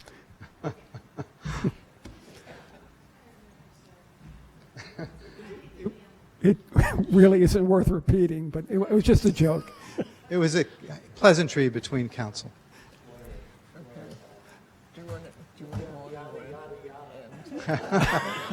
That was about it. Yeah, right. I take offense to that, Mr. I think. So we're talking about dates now? Yes, I think we Ms. need Phillip? to talk about it. Right. Continuation day and, For the meeting dates? yes. Okay, well, I believe we have 2 meetings in December. We have the 5th and we have the 12th as options. I don't know what other items are scheduled. I don't know if you want to do another special meeting, so. I'm not here the 12th. I'm away for a full 10 days. I'm sorry, there was the 10th. See, December 5th is the other option, or another special meeting. The 5th was also out? The 5th would work? I couldn't hear. I'm sorry. The 5th would work? The 5th works, yes. Do you want to try December 5th? tentatively for the 5th? Michael, does that seem possible? Okay. And Tom, you'll grant an extension? December 5th? Yes, Yeah, that's okay. acceptable. Just for members of the public, this hearing is being carried to December 5. There will be no further notice of it. Just so we're clear, we still will cross the applicant's planner, Mr. Brown, and I assume Mr. Brash will be available at that point? Okay, that will be a full night's work, so, okay. Did you say that will or won't? It will? I think it will. I can be prepared to have one of my witnesses ready to go, but we're not going to have a lot of time after. Right, that probably makes sense, just in case we have that time. We can do that. Would there be any other applications on before us that day? I don't have that information in front of me, I'm sorry. Okay. I mean, cross probably won't take more than 2 hours, so we probably could fit another witness. Okay.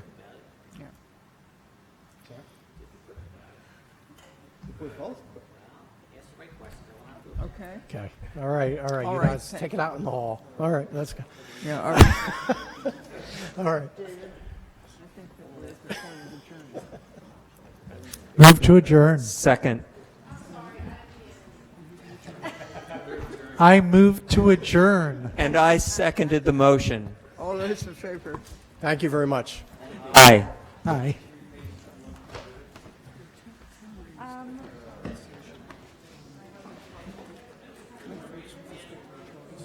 Yes.